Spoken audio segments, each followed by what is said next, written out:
and welcome back to the HorrorCultFilms podcast. Tonight we broadcast live from the little town of Derry, Maine. I'm David Smith, and completing my Losers Club are Misters Alasdair and Jim Lamming. Hi, guys. Hello there. And tonight, the circus is in town. We're going to be talking about the It films, chapters 1 and 2. These are among the biggest horror properties of the new millennium, and the perfect way for us to round this year off with. Of course, these aren't the first time the It story has been told. It goes all the way back to the year I was born, 1986, when Stephen King brought out his 1,200-page magnum opus. Guys, what was your first encounter with Pennywise? I think it would have been the TV miniseries when it first aired, probably on BBC One. Yeah, I have vivid memories of actually being at a sleepover at a friend's house, and he was one of those lucky pals who had a TV in their bedroom. It can't have been much longer after it originally aired, because we were quite young, and I remember it being pretty terrifying.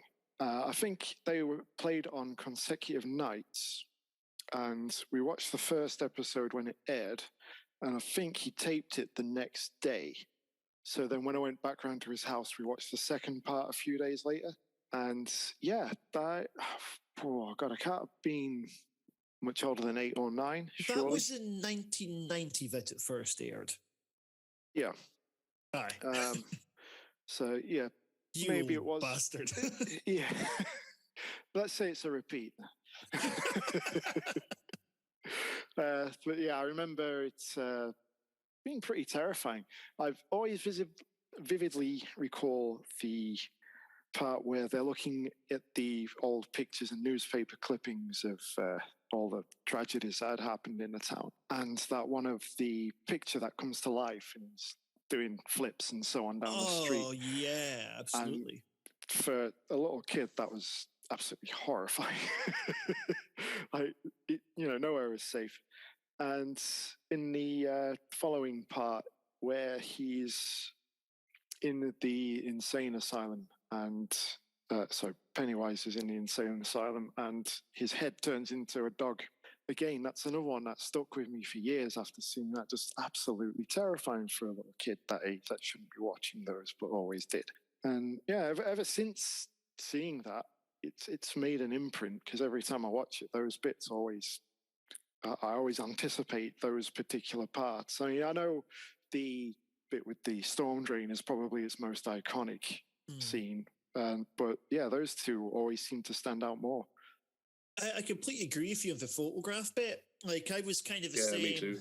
I saw it as a kid. Maybe I would have been about, it would have been mid-90s, I think. So maybe 9 or 10 or something. My older brother had a VHS.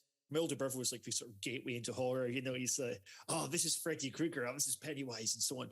And yeah, that was a bit that was like, oh, this isn't like anything I've watched before. It just kind of had that sort of primary school ghost story kind of vibe to it. You know, you identify with the kids because I was kind of approaching my teenage years, and they seemed like their sort of banter was like how me and my friends spoke to each other and stuff. It was, I just found it all very immersive. I mean, watching it now, the language is dated, the special effects have dated, some of the performances are undeniably weak, but it's just got so much heart and spirit to the whole thing, and such a kind of iconicness about the way that Pennywise looks. Alistair, what about yourself? When did you first see the miniseries?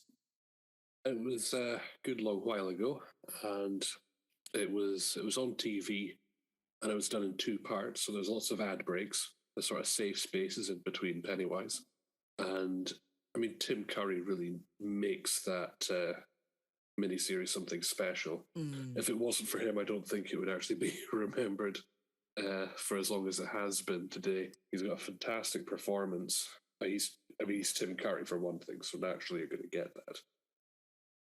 The scary scenes, many. It always had that edge of something horrible's about to happen.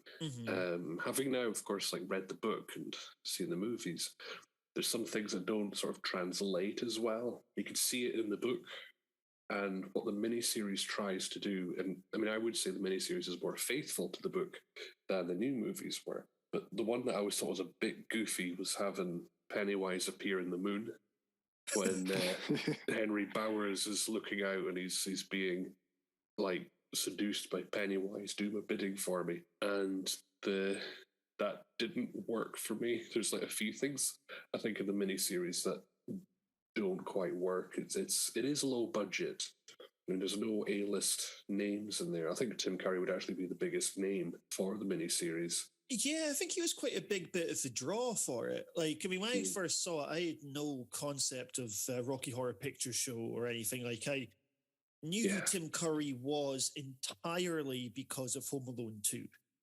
So this will be a little bit after that. He's the concierge in that. Another wonderful performance. But yeah, I imagine at the time that will have been a big part of his appeals.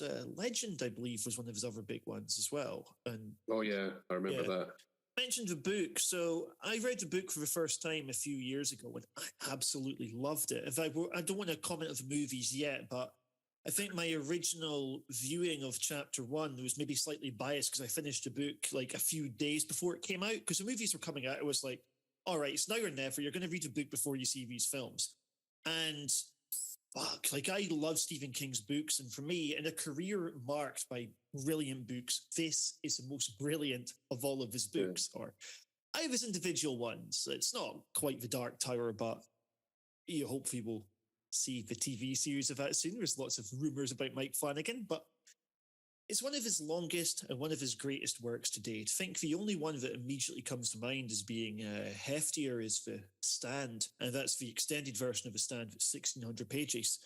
It's such a fantastic, such a cool concept, this monster that can just embody all sorts of other childhood fears. We've got some really good scares in there, but it's also really, really moving in its kind of depictions of friendship, the relationship between the primary characters. Some bits in it wouldn't translate well to film. A lot of the last act, and there's one scene in particular that I definitely don't want to see translated to film. I'm sure we all know which bit I'm talking about. But man, there's so much love here. It's such an epic, character-driven tale. You've got 1,200 pages spanning 4 decades, and you just feel like you've been on such a journey with the Losers Club by the end. Like every character is fleshed out in a way they're not in the movies, or the TV show with Stan and Mike both kind of getting done dirty to varying degrees. But it's just got everything that makes Stephen King's work so readable and gives it the sort of longevity, Yeah, I actually, like you, I read the book around about the time the movies were coming out. But I actually watched chapter 1 first. Then I read the whole book in anticipation of the second half coming out. And yeah, it certainly skewed my perception as well towards the book. It's got some great sequences in it. There's a lot of sort of jumping around between the decades, but I suppose it doesn't get confusing at any point. I think Mike's research into the history of Derry and the appearances of Pennywise, there's a lot more of the story to tell. I believe, I could be wrong, but I believe there is talk of It Chapter 3 being made. So I don't know if that would be a prequel or what that would be. Yeah, I don't know if it's going to be a film. I believe it's a TV series called Derry, where it's going to be like, here's some of the bad things that have happened here. I think it's going to be a TV show at least. It makes sense to me to be like a mini series, but that sort of decade hopping part, it's something that the TV series does really well by having this kind of link between the past and the present.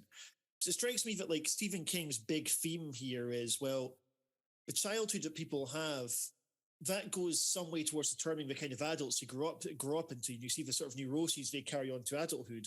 But then for the characters, they've got to defeat the clown by reconnecting with their childhood. And therefore, having the two stories told in tandem rather than one then the other, it feels a lot more satisfying. Now, we'll come to that in the movies later on about why the movies potentially didn't go down that way.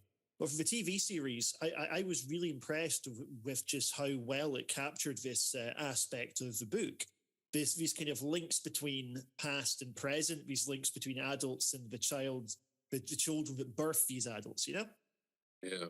Mm-hmm. Yeah, I've even back when I was a kid, when I first saw it, it was one of the endearing things about the miniseries was the fact that we had these characters who you could connect to as you were around their age, but then you saw them as they were grown up and how they dealt with their experience and how they come back to it. And even being a feeble infant back then, there was just something really remarkable about seeing that. I don't know if it's a weird kind of nostalgic look at things.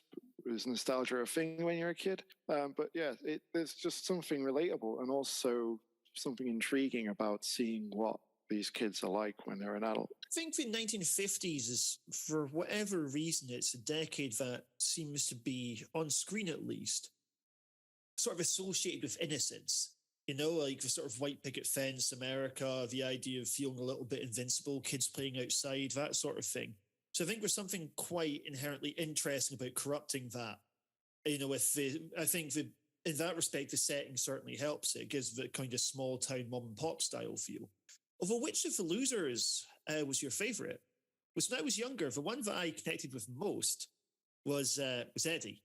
And partially that would be down to having loads and loads of allergies and being asthmatic, etc. And also a bit of a coward. But so I always identified with Eddie. Watching it now, my favourite of them is probably Richie, although I think it's more knowing people that were like Richie as opposed to being particularly like Richie. I think my opinion changes every time I watch it. Even back when I was a kid, I was always drawn to Bill watching it as a kid, but he's sort of the lead, isn't he? This. But since I've been older, I guess my own personal experiences would be more akin to that of Haystacks. Like dealing with the school bullies because of your size and that sort of thing, and you know, getting rid of some of it as you're getting older. Yeah. But yeah, as I say, it can change. I mean, yeah, Richie is one that everyone's had a friend like that. Everyone's probably still got a friend like that. My friend like that is now my brother-in-law.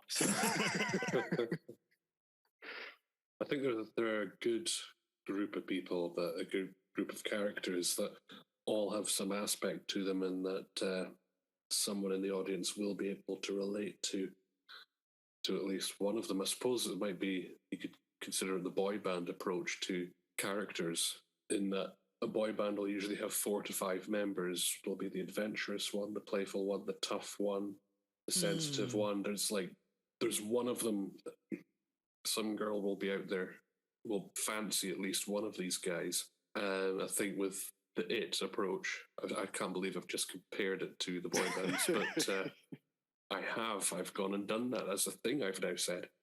But it is that sort of element where there's quite an eclectic group of characters there that would, maybe if they'd all had healthy friendships with each other and weren't getting picked on or bullied or traumatized in some sort of way, they might not have gravitated towards each other in the way that they did.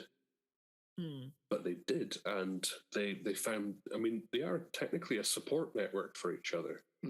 There's a lot of psychology in this story. No, I completely agree with you. And I think actually this sort of kind of broad archetypes is maybe why The Simpsons is so, why that's still so popular. Friends is another example. But, or over here, maybe would have been better examples for me to use. I don't think our many American listeners will know this reference, but The In-Betweeners, you know, when you're watching The In-Betweeners and you immediately go, all right, whether it's Will or Simon, you know someone like the other three, right? And I think with it, you've got that. It's a really good ensemble, very, very good group. And Stuttering Bill is the main character in both the book and the series, and also in the films we go with this original tragedy, of course, of the loss of his brother, and that sequence in the storm drain. Like when I was rewatching it, I was going into this with Bill Skarsgård's performance in mind, and then you're watching Tim Curry do it. I think, without commenting yet on whether I like Bill Skarsgård or not, both of them have got very iconic interpretations of the character. But it strikes me that part of why I think Tim Curry's version perseveres is because he plays the character more like a clown than a monster. Whereas I think Bill Skarsgård is very much embracing the idea of Pennywise as being an alien. Both of these are totally legit ways to play it. But I think with Pennywise in the TV series, there's just something a little bit more familiar with it. Yeah, there's definitely two different interpretations. And it's considering what the nature of the beast, Pennywise, it's tough to really decide which ones would be the definitive performance. It's like comparing the Joker with Jack Nicholson or Heath Ledger. Two very different interpretations of an iconic character. Both performances are almost faultless. And with Bill Skarsgård's performance, he really does evoke a sort of otherworldliness. Like, this is something that is alien, and it's trying to make shapes that would make sense and be scary to kids of Derry. And it sometimes slips up, because there's that moment where it goes quiet for too long. And it does this both with Georgie and the girl with the birthmark in the second film. It was quiet for too long, and in both instances, kids are like, okay, I'm going to go now, you're a bit weird. It's like it can maintain that quote-unquote normal interaction, where at least the kid believes it's interacting with a normal clown, but only for so long. Yeah, whereas the TV one, it's a very different kind of thing, right? Because that is just pure clownery. Mm-hmm. Like it's sort of asking you to sort of reflect on why the fuck did you ever like clowns as a kid anyway? Like a good example of that is when Richie, as an adult, first goes to the library, and Pennywise is just tormenting him. You've got all the balloons, and he's sat there with the wooden noisemaker thing, just genuinely, I know what you mean, yeah. Being a dick. Not even doing anything particularly scary, just being annoying. Have you guys watched the documentary Pennywise, the making of it? Unfortunately not. I did hope to get it in prior to this, but I never managed to. I'd really recommend it. It just tells you just how much of a labor of love this was for all involved, but also it's interesting seeing some of the pressures they were up against. It's where the time's already been scheduled before we're writing this thing. So they're like, okay, it's not a case of we wrote this and then we argued to make it 2 parts. It's saying, right, you have 2 nights to do this. Here's your budget. Write it. And also, like, write this in a way that we can broadcast this on TV, and in a way that we're going to be able to appeal to the mainstream TV audience. Like, and you just see what we're up against. But for me, it's really impressive just how kind of rich the material is. I didn't like it that much when I first saw it, or I didn't like it much as a teenager, I should say. As a kid, I was kind of glued to the edge of my seat. When I saw it properly as a teenager, I thought it was a bit naff and a bit shite. And then I saw it again, 36. I saw this like 2 weeks back, and I really, really enjoyed it. I just sort of thought there's such warmth to these characters. There's such a good coming of age narrative throughout it. The spider looks so stupid, but it doesn't really matter because the journey to get to it is really good. Oh, and by the way, that spider caused a crew member an injury, quite a serious one. So nice. That's covered in the documentary. Right. Okay. They did make a full recovery. Yeah. Oh yeah. No one died for that spider. That's good to hear. Well, apart from anyway, it has stood the test of time, definitely. I probably got this on DVD about 10, 15 years ago on the old flipper discs. That is it. It still looks great on there. Annoyingly, it was on Sky Sci-Fi, the rebranded Sci-Fi channel, and they've basically butchered it. They've cropped the top and bottom to make it fit widescreen TVs. And I think they've used a bit of that old DNR magic on it to make it look that little less good. So, it kind of soured the experience, really. I don't know anyone who has a problem watching the old TV shows from the 90s with those black bars on the side. I mean, it doesn't detriment to the quality in any way.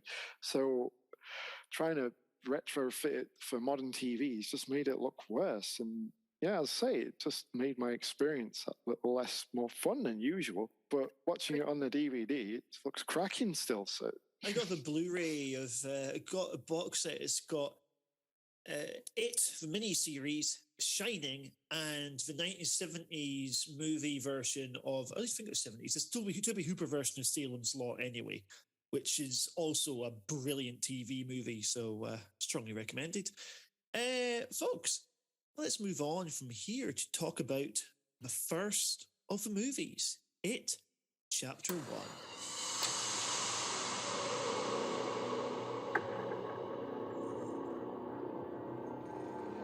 There's not like any town I've ever been in before. People die or disappear 6 times the national average. And that's just grown-ups. Kids are worse. Way worse. It's Chapter 1. Now, as I was saying, when I first watched this, I just finished the book, and I think that biased me. I came out of it going, oh, that wasn't very good. But at the same time, you know what? Maybe it's because I just watched the miniseries, but I still just don't like this one that much. yeah. Okay. Yeah, I'll tell you what my issue with it was. It's we've got a 2.5 hour film, right? They've gone for a very action-oriented approach to it. Like this watch is almost like a popcorn audience crowd they're aiming for. Yeah, it's very, very like, and then like every scene, the drama just seems to get amped up to 10 straight away, and there was a jump scare. Like it occurs to me, with a 2.5 hour film, it's probably action for roughly 1 hour 45 of it. And it just kind of felt like the characters they're painted in quite broad strokes to begin with. We just didn't really have that same sense of friendship and coherence about the group. Yeah, I think the way they come together is, it feels a little more coincidental than the, well, I hate to compare it to the TV show, because when I think of adaptations, I like to think of each one as its own thing. But with it being my only frame of reference for this, the TV show, where the way the kids come together feels a little more natural. But back on this one, I do feel like it does try to capitalize on the Stranger Things hype, because I think that first appeared around 2015. And obviously they've got one of the cast members in the film as well. And with it being set in the 80s as well, I just couldn't help but think, this is just trying to take that audience and bring it here. And I think you're right about it being set up for more of a cinematic thriller ride rather than anything else, because on the rewatch, this is only the first time I've seen it since the cinema, and it definitely didn't feel as impactful as when I saw it on the big screen. My cinema at the time didn't really get much of an audience. Like 9 times out of 10, I go to the pictures and I'm about one of the 5 or 6 people there. It was rammed when this came out, absolutely heaving, and I even had to sit next to a stranger, which I hate. True cinema experience, that is. It was an experience. It was great watching this film with loads of people shitting themselves sat around me. Like, the jump scares didn't really do anything for me, and in fact, I felt like they missed a lot of opportunities for some decent jump scares in this. I mean, that room with all the clown dolls and everything like that, I was expecting half of them to come to life, and stuff, which, I guess the filmmaker wanted you to expect that. But the opportunities for some really mean jump scares in this were probably missed on quite a few occasions. But the ones that were there, I thought were quite effective. Pennywise felt a little more malevolent, a little more menacing, but you were right, Alasdair, in saying there was something a little more otherworldly as well. something kind of disconnected. I think a lot of it came from the movements. Like, I think Bill Skarsgård's movements were just fantastic. Between the human characters and Pennywise, I'd say the gulf is wider with Skarsgård's interpretation than it is with Tim Curry's. Tim Curry seems more switched on to being able to communicate with humans, but in a way he's still a malicious entity. He's sort of having a laugh as he's doing it, where with Skarsgård's Pennywise, there's not so much that. It's just there's more of a sadistic edge, I would say. Yes. Although one thing I did pick up on too often was that both iterations of Pennywise tended to end their little scary bit with just showing the kid how scary his teeth is. yeah. And one of the interpretations did it better than the other. Yeah. I completely agree with Al about this sort of, I say, this kind of the otherworldly aspect here. And I think maybe what's going on with the miniseries, it's less abstract because they're corrupting something that's very concrete. Pennywise looks and speaks like a clown that you could have imagined seeing as a kid. Whereas it strikes me the movie, they're going, we're not really trying to do that. We're trying to corrupt like the idea of childhood, as opposed to like a concrete childhood memory. So, you know, we've got something that looks like it could be kid friendly, except you couldn't imagine it in any circus. It's almost like a complete bastardization of what a clown would look like. You know, it's it's an alien essentially. And the movements are all sort of floppy, like all over the place kind of ones. Or when he's, when his body comes out of the fridge, it's all contours, etc. Yeah. And there's a lot of shots where the main focus is on Pennywise's head. So when his head's moving, it stays in frame, whereas the rest of the body and so on is moving. Yeah. And it gives that real horrible sort of dazed look about the film as well. It works well on a couple of occasions, but I think it's overused a fair amount. Dancing bit was worked. Yes, I was just going to say that it worked really well in the dancing section. I also want to point out that Bill Skarsgård, apparently he actually can make his eyes unfocus and aim in different directions. So when he's doing that in the film, it's not CGI. That he actually apparently can do that in real life. I think with this one, it felt a bit more cluttered, despite that. Far less actually happens in the miniseries, because the miniseries is combined about 3 hours and this movie itself is 2.5. It still feels a lot less substantial. It's like, we're like, all right, well, what we have is about 5 or 6 prolonged scare set pieces.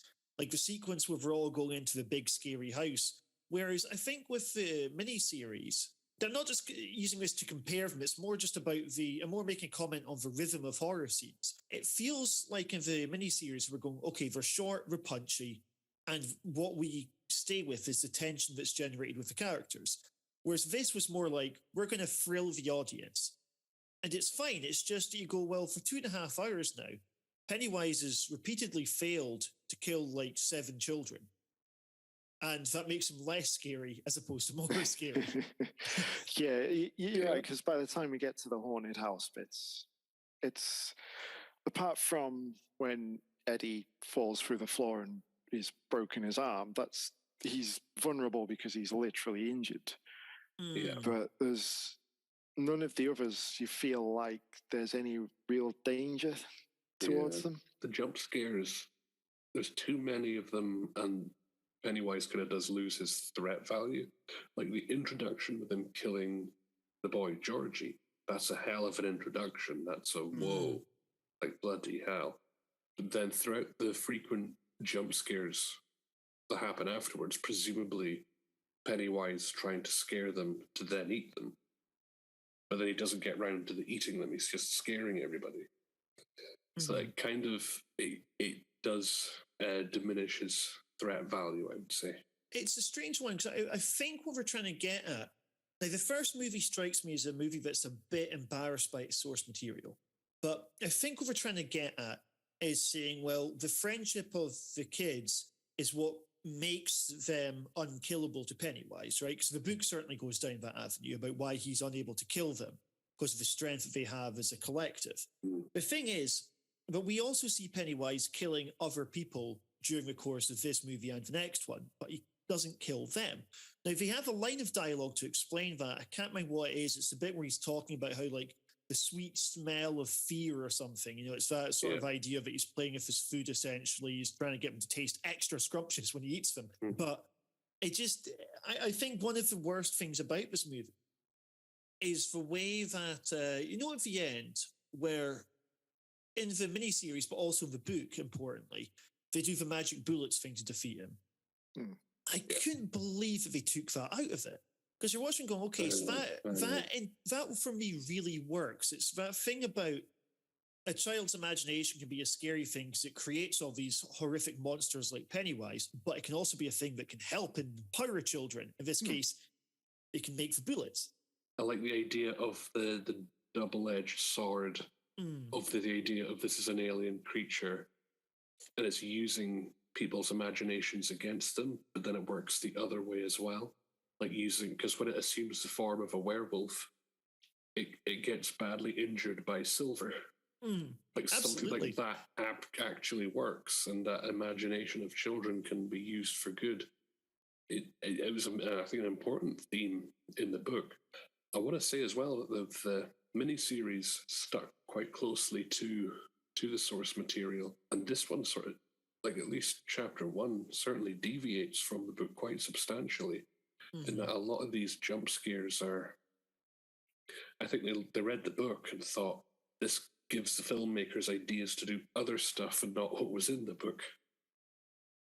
Yeah, like maybe they go, okay, well, we can use this image, but we're not necessarily going to do fidelity to the material. I think where we have, in fact, that ending bit with going, okay, we're just going to batter it with clubs. It did pay lip service to the source material in as much as the kids having to work together to defeat him. But it's also just kind of incongruous with the themes of the story itself. You know, you go, well, why are they batting with metal clubs? Like when they're going like battery acid and they're using the inhaler and stuff, that's good because it grounds the way they defeat him in the kids' own anxieties in a way that like just viciously hitting him with clubs doesn't. In fact, the second movie, which we'll come to later on, does get around that a little bit. They directly tie the way Pennywise is defeated into the character journeys, whereas I just didn't think that the first one did. It felt like they were going, okay, this is dark and gritty, so we're not going to do any of that pish. And then when the second one tries to introduce the ritual of Chud, it seems completely incongruous with the series that they've created here. In fact, you can tell that these were not written at the same time, because in this one, Mike has absolutely nothing to do. Like the way that Ben is both the architect and the historian, like, fuck off. Mike's a historian of the group, and he becomes a historian of the group in the second one. Yeah, that was played rather strangely, but that's how that cookie crumbled. There is something I was wanting to say about, and this is in the book, this is in all interpretations as well, is that we all float down here. And I was always interpreting that as just, that's like cadavers, dead bodies, carrying, floating atop. The grey water you get down in sewers, it's flotsam, jetsam.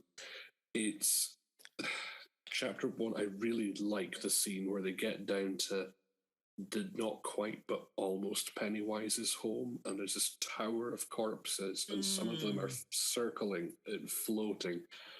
To me, it was jaw-dropping. I really enjoyed that because it's like, oh, you mean like literally they actually float up in the sky like the alien that you are. Whenever Pennywise is struck with something or injured, his blood sort of like anti-gravity starts falling upwards. I really like that detail, and that adds to his alienness as well. So that was something I really enjoyed about this film. I completely agree. That was a standout for me as well. And the thing is, I reckon what it showed about the care that had been put into it was a lot of the care seemed to have gone into the aesthetic. Like visually, the film was really interesting. The set designs looked amazing at points.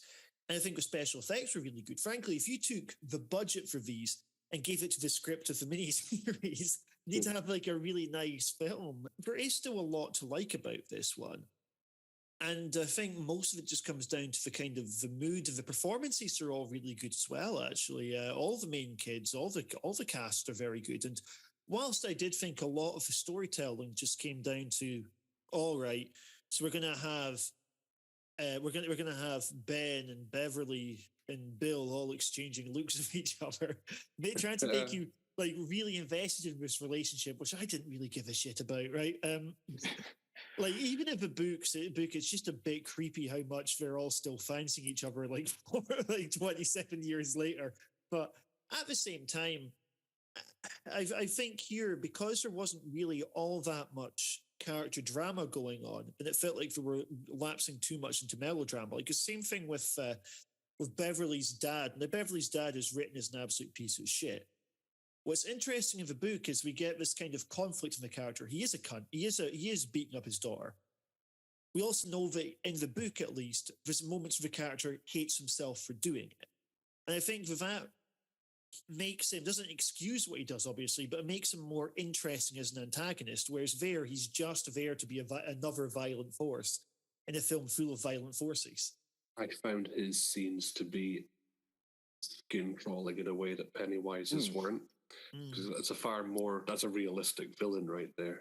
This character, the father, he's dealing with some complex grief issues. His wife's died, but his daughter looks just like his ex-wife.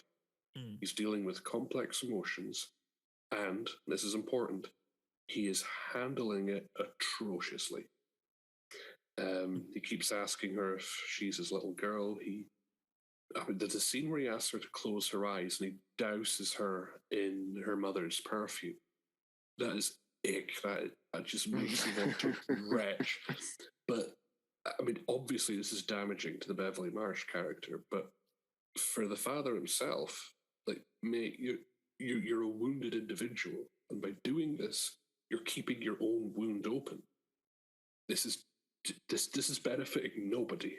You're handling this in like the worst possible way.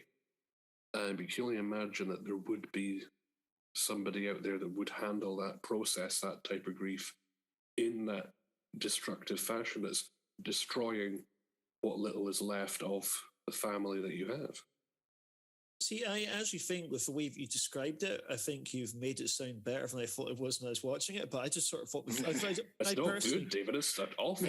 Oh no, I mean, in terms of the character drama, the thing is, for me, the scenes were too short.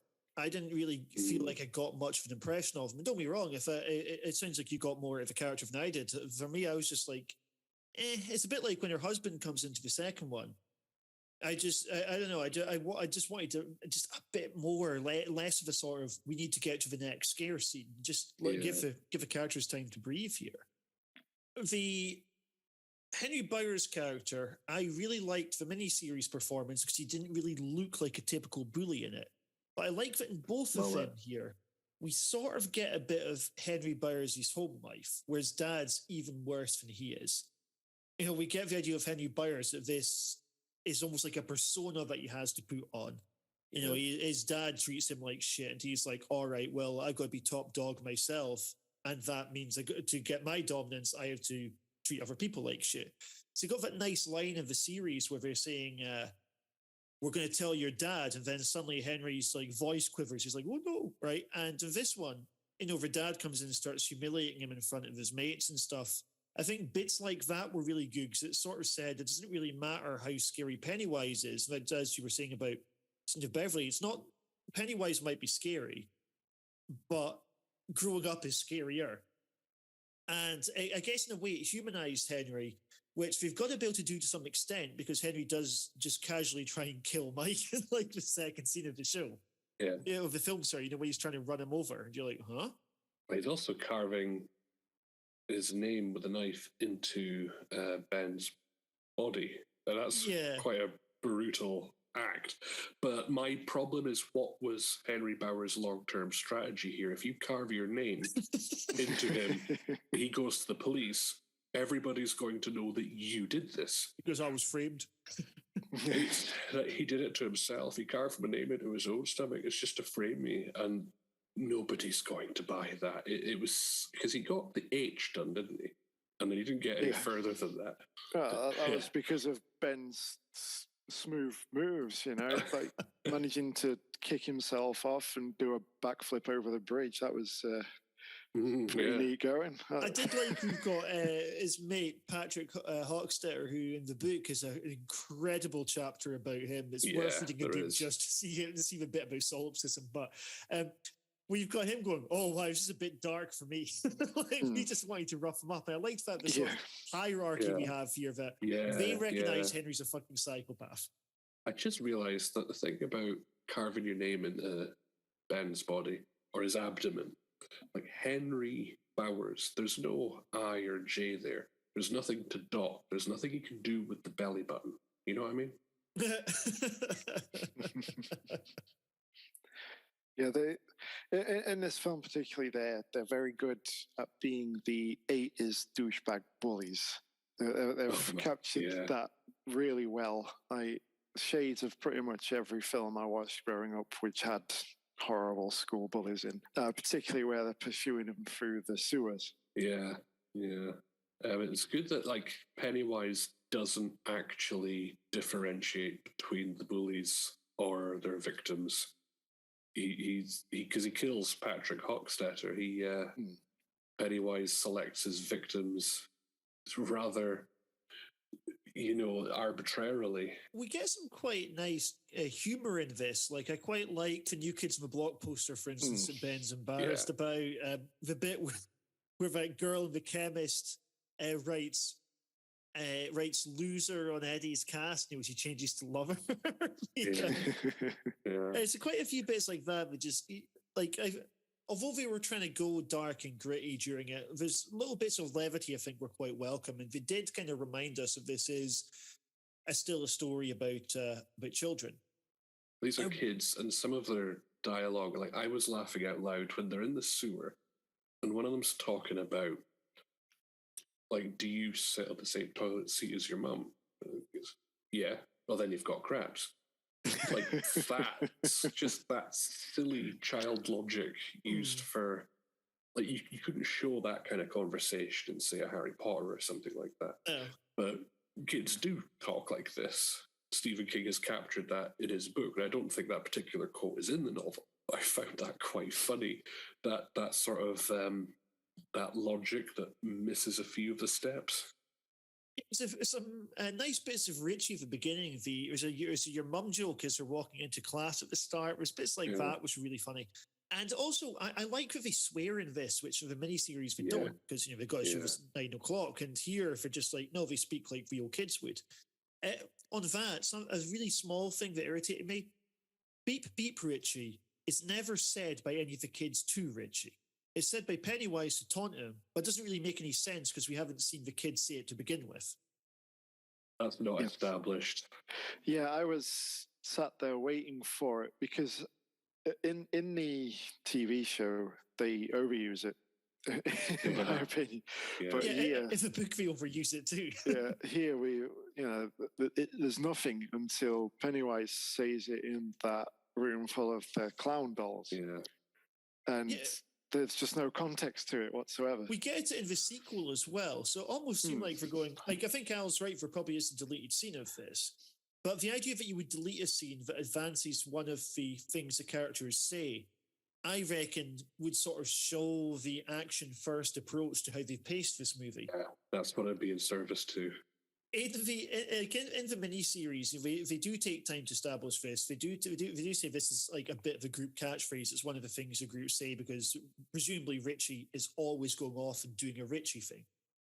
I think there's also with Richie as a character, I think part of why he's so appealing as a character across all iterations, and I think this is a more successful miniseries in the film than this one, is he operates on this line between being fearless and being completely afraid of everything. So they go into this more in the second one, but the idea of humor as a defense mechanism, like in the miniseries, a bit where they're in the cinema and he's pouring coca on top of Henry Byers from the top of the cinema, but he's absolutely terrified that Henry Byers is going to batter him while he does it. And the same thing with the altercation in the cafeteria, where Richie's like making jokes to Henry Byers whilst obviously shiting it about what Henry Byers is about to do. And I think that's what I think makes him such a likable character. That he can be both like kind of the underdog, but also on face value seems like he's sort of above the whole thing. He does. I mean, Beverly Marsh, and it's played by Jessica Chastain, they go into the haunted house again, and he says, "Well, I love what Pennywise has done with the place." And she goes, "Beep, beep, Richie." But I have to say that he has another line when Stan Uris's head comes out, and it's all, I know we're not in the second movie yet, but I just love the action when it comes out, and it's Spiderhead, Spider Stan, running around scaring everyone, and then they lose it. And he looks up, and he goes, "Oh, there he is." The delivery of that line nailed it. That's perfect comic relief. I really enjoyed that. With the first one, a couple of last things I'd like to mention here is a soundtrack. Again, I hate to be constantly jumping back to a miniseries. Miniseries is such a fantastic soundtrack. This, not as much. I felt like the soundtrack was doing a lot of heavy lifting. Again, it's this weird escalation from 0 to 10 about everything in the movie, and the soundtrack just underlines this. It felt like there's a lot of scares they're trying to do, and whilst we have at face value a lot of time to do them, because each one is so protracted, it just means that there's not really very much meat to the bones. It's quite kind of entertaining. Like, you're not going to get bored during it as such, but I just think you kind of come away from it just thinking, it just feeling a bit like, was that it? Across both films, I feel like we get to a point where it just seems more like a sketch show. This is a montage of scares. Yeah. Rocky will be buff by the end of this. We get some establishing ones. We all get their encounters with Pennywise, but then it just feels like, we need some more to keep it going. And where that haunted house comes into play just feels unnecessarily tacked on. I think it's a great sequence. It works really well, but it just feels like it's showing us the same thing again. Yeah. Like we've already been through each of their experiences, but let's do it again. Just want to say about, whilst we're talking about, say, one of the themes of this is like the bad parents, like Henry Bauer's father, Beverly Marsh's father. The counterpoint with that as well, there's a sort of a negative portrayal of a mother in this as well for, I think it's Eddie's character. Yeah, that's right.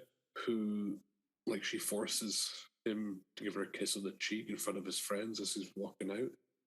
And you can clearly see, like under the guise of it being familial and something a mother would want, it's abusive to him because it's embarrassing him in front of his friends. And she seems like one of these parents who, was it Munchausen syndrome or something, where she, is that the right one? Munchausen syndrome by proxy would be when he's ill. She takes indulgence in the idea of him being vulnerable. Yes, I think it's the by proxy one because she wants him to be ill with something. The film doesn't go into enough of it, but it is implied that this is what's wrong with this family. I love that they have the same actor playing his wife in the second one. That really pleased me. Really? But, oh my God. I thought that was such a nice detail. And again, that's the thing, is that these movies have a lot of very nice details in them. Let's talk about the intro sequence, because we mentioned earlier the storm bit, but it's just amazing just how iconic that bit is, just how iconic the yellow raincoat is. Like, with horror films, I don't want to seem like one of those guys who resents a horror movie becoming big or anything like that. Frankly, I love it when horror films make loads of money. Like, something like Get Out comes out and just captures the cultural zeitgeist. It's like, yes. And with it, I think there's something really nice about how, like, popular this image of Pennywise has become, how popular this image of, like, the pouring rain, wee boy in yellow coat, the little paper ship he's chasing. It's really well done. I also like that Bill, the way that Bill lies to him, the sort of survivor's guilt that I think we explore with that. Like when he's having that bit where Pennywise is in the basement with his brother, and Pennywise is emerging from the water. Like, bits like that were really good. Those sequences, there's a few of them. They really sort of tapped into who these characters are and why Pennywise is that particular form with them. I think the Haunted House one, I think I agree with Jim that feels like a retread. It doesn't really do any of that. Whereas what they have for what I call a bit of forced drama afterwards, the group falls out, but then reunites 10 minutes later. It didn't feel very earned when they came back together because we didn't really have that much of the sort of attention about them being apart. Yeah. You sort of know that they will come together as well. I think the most tension I felt at the end was when Henry Bowers comes in and not gets into a scuffle with Mike, and he's got the culling device, the execution. Yeah, the bolt gun. The bolt gun. Oh, yes. And they're having that fight, and the rope falls away like that. I would say that was the most tense of the finale. Although it was good to see how, with Pennywise's makeup, where the red lines go up, but they go like through the middle of the eyes, not on the eyes themselves, but the makeup. But then when he opens his mouth and it stretches up and it follows that, that's like, oh, that's incredible. That's the meaning of that makeup, is it? And the showing of the dead lights to Beverly, who does then float. Yeah, I liked the bits, we call the blood starting to blood floating just looked very nice. Yeah. It's the same director as Mama, I believe, which is also another really good looking horror film. They know how to do a good effect, and I think if nothing else, we've created one of the most iconic horror films of the last 20 years. Yeah, I do think maybe a big part of the issue with this is if we say this is just a bit of fag pack mathematics here, but you go, okay, so 1,200-page book divided into 2 movies, approximately 600 pages per movie. I know it doesn't quite work out as that, but you go, okay, in 600 pages, when you're doing 7 or 8 scare scenes, you've got a good rhythm to it. If you're doing 7 or 8 scare scenes that are all about 5 to 10 minutes each or so in a 2.5-hour movie, then you run out of time pretty quickly. And I think maybe this is just an example where less could be more. There's some really nice bits of silence. Like when we just see like Pennywise standing there, releases the balloons, they go up over his face. And that bits like that just make me think, I just wish there'd been a more subtle approach to the material. Big scenes were sacrificed, but I think none of the jump scares were sacrificed for time. And not only the horror moments, you've got the moments of the group coming together, the camaraderie, whether at the quarry, for example, jumping off the cliff into the water. That was a nice scene of them just being kids and having fun the way kids do in the summer holidays. And there could have probably been a touch more of that here and there, because they seem to have gone more in a direction of like your Goonies style kids on a adventure movie with this. Obviously, I've mentioned they seem to be capitalizing on the Stranger Things popularity, well, still popular at the moment, but it's definitely rooted in that sort of era of those movies and that sort of feeling, and they do manage to capture it for some of it, and the quarry scene being probably the best example of it. But yeah, I think as I've said already, we just seem to be into a catalogue of horror shorts, I suppose. Yeah, because like Mike and Stan just kind of seem like they're already the lesser characters in terms of the source material as well, but they really are sidelined here. With the scene, for instance, where the boys are all hanging out with Beverly, they're all sort of having their sexual awakening at the same time, where I think they made a very wise decision to get the actor who plays Beverly to look significantly older than the rest of them. I think if she didn't, and that scene would have just been a lot creepier than it was, whereas it was just in that version was just quite funny. But I think sequences like that, I think you're right, they show what the potential could have been. I think actually, to go back to Stranger Things, a big part of the appeal of Stranger Things is it does sort of toe that line between here's a world-threatening force and here's some kids worrying about their prom.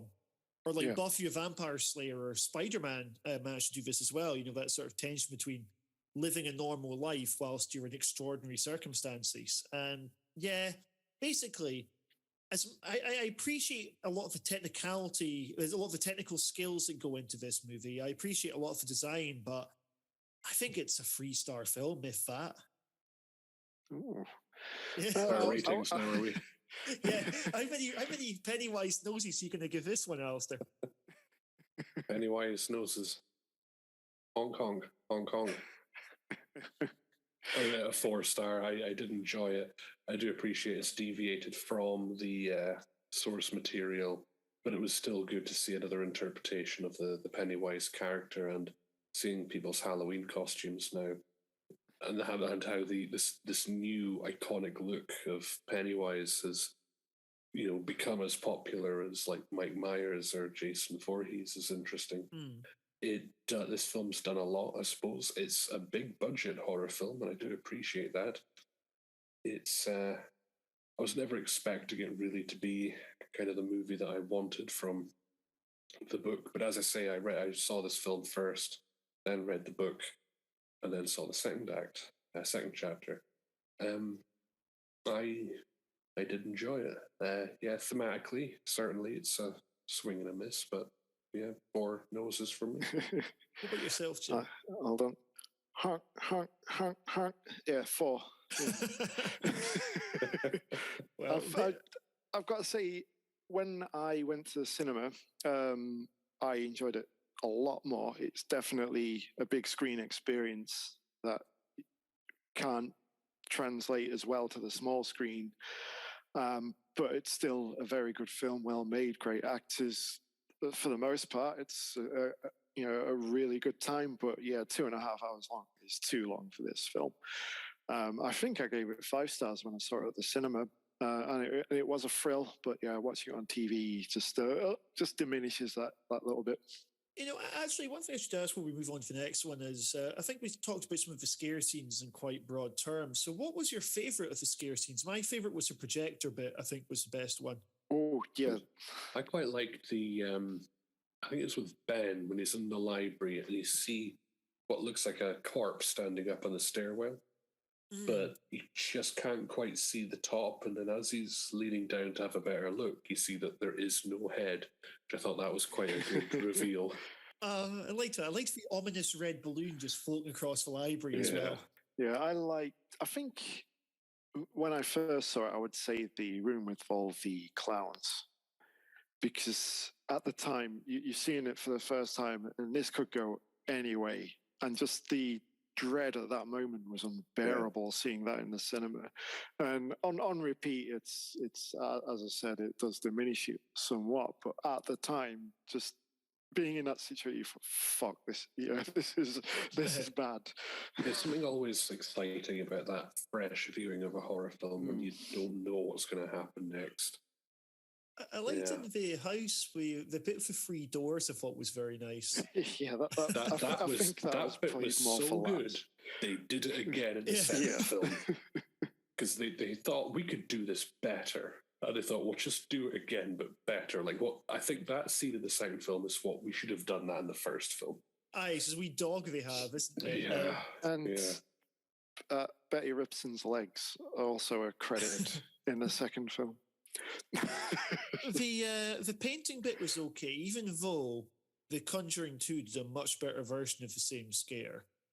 Thought that was quite nice. When I was thinking of this film and the painting sequence, the Conjuring one kept popping up in my mind. I was like, I don't think that's the right one. Of course, watching it again, it's like, yes, that's it, that's the one. Folks, anything else you guys want to say, or should we move on to the next one? Well, just touching upon the iconic opening again. I mean, I think one of the reasons why it stands out in the mind so much is it's a very young boy. You know, he's just probably a little older than being a toddler. And it's probably the only real child death you see in the film. And it's the build-up is, you know it's coming. So it's pretty horrible.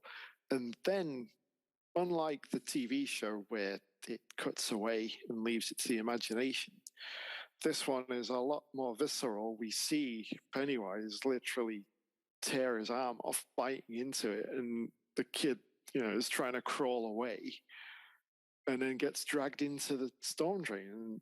And that's fucking horrible. It is. It Yeah. works well as a statement of intent as well, I guess. 'Cause it's saying we're not fucking around. Yeah, in this exactly. movie. Yeah, that's Yeah. that's what I've got in my notes. We're not. It doesn't fuck around. Yeah. Last thing I want to mention actually is a very nice quote, which I think is Henry Burroughs' dad, I believe, who says this, and I think it's a good way of understanding Henry Burroughs' character. As he goes, "Ain't nothing like a little fear to make a paper man crumble." Henry Burroughs is it's not even a real man. There, he might have the appearance of one, but he reveals himself in his fear, and I think that's what's driving him to always be a Hide total that prick to fear. the kids. Yeah. In fairness to Henry Bowers, his father just shot 2 or 3 live rounds of ammunition in very close proximity to his physical person. So I think to the reasonable, non-psychopathic audience, the sympathy here should be with Henry and the father being an asshole. Having said that, this is another instance of a character who's dealing with trauma in a very, very unhealthy way, like Beverly Marsh's father. He's feeling that pain, and then his way of processing it is just treating everyone else like how his father Well, treats it's him. learned behavior, isn't it? Yeah, His dad's a cop, and His dad's a cock. Well, yeah, that as well. His dad's a cop, and basically takes out his day on his son. So, it's learned behavior.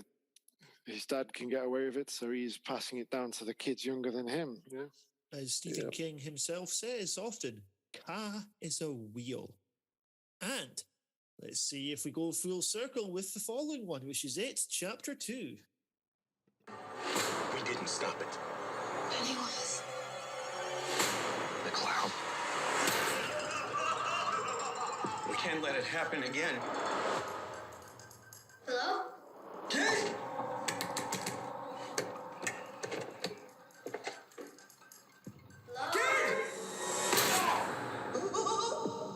Hello? It's Chapter 2. For me, this is the superior sequel. I reckon It Chapter 2 improves on the original in just about every way it can. It's got more thematic coherence. I think it's got a lot more to say. It has a bit more character drama.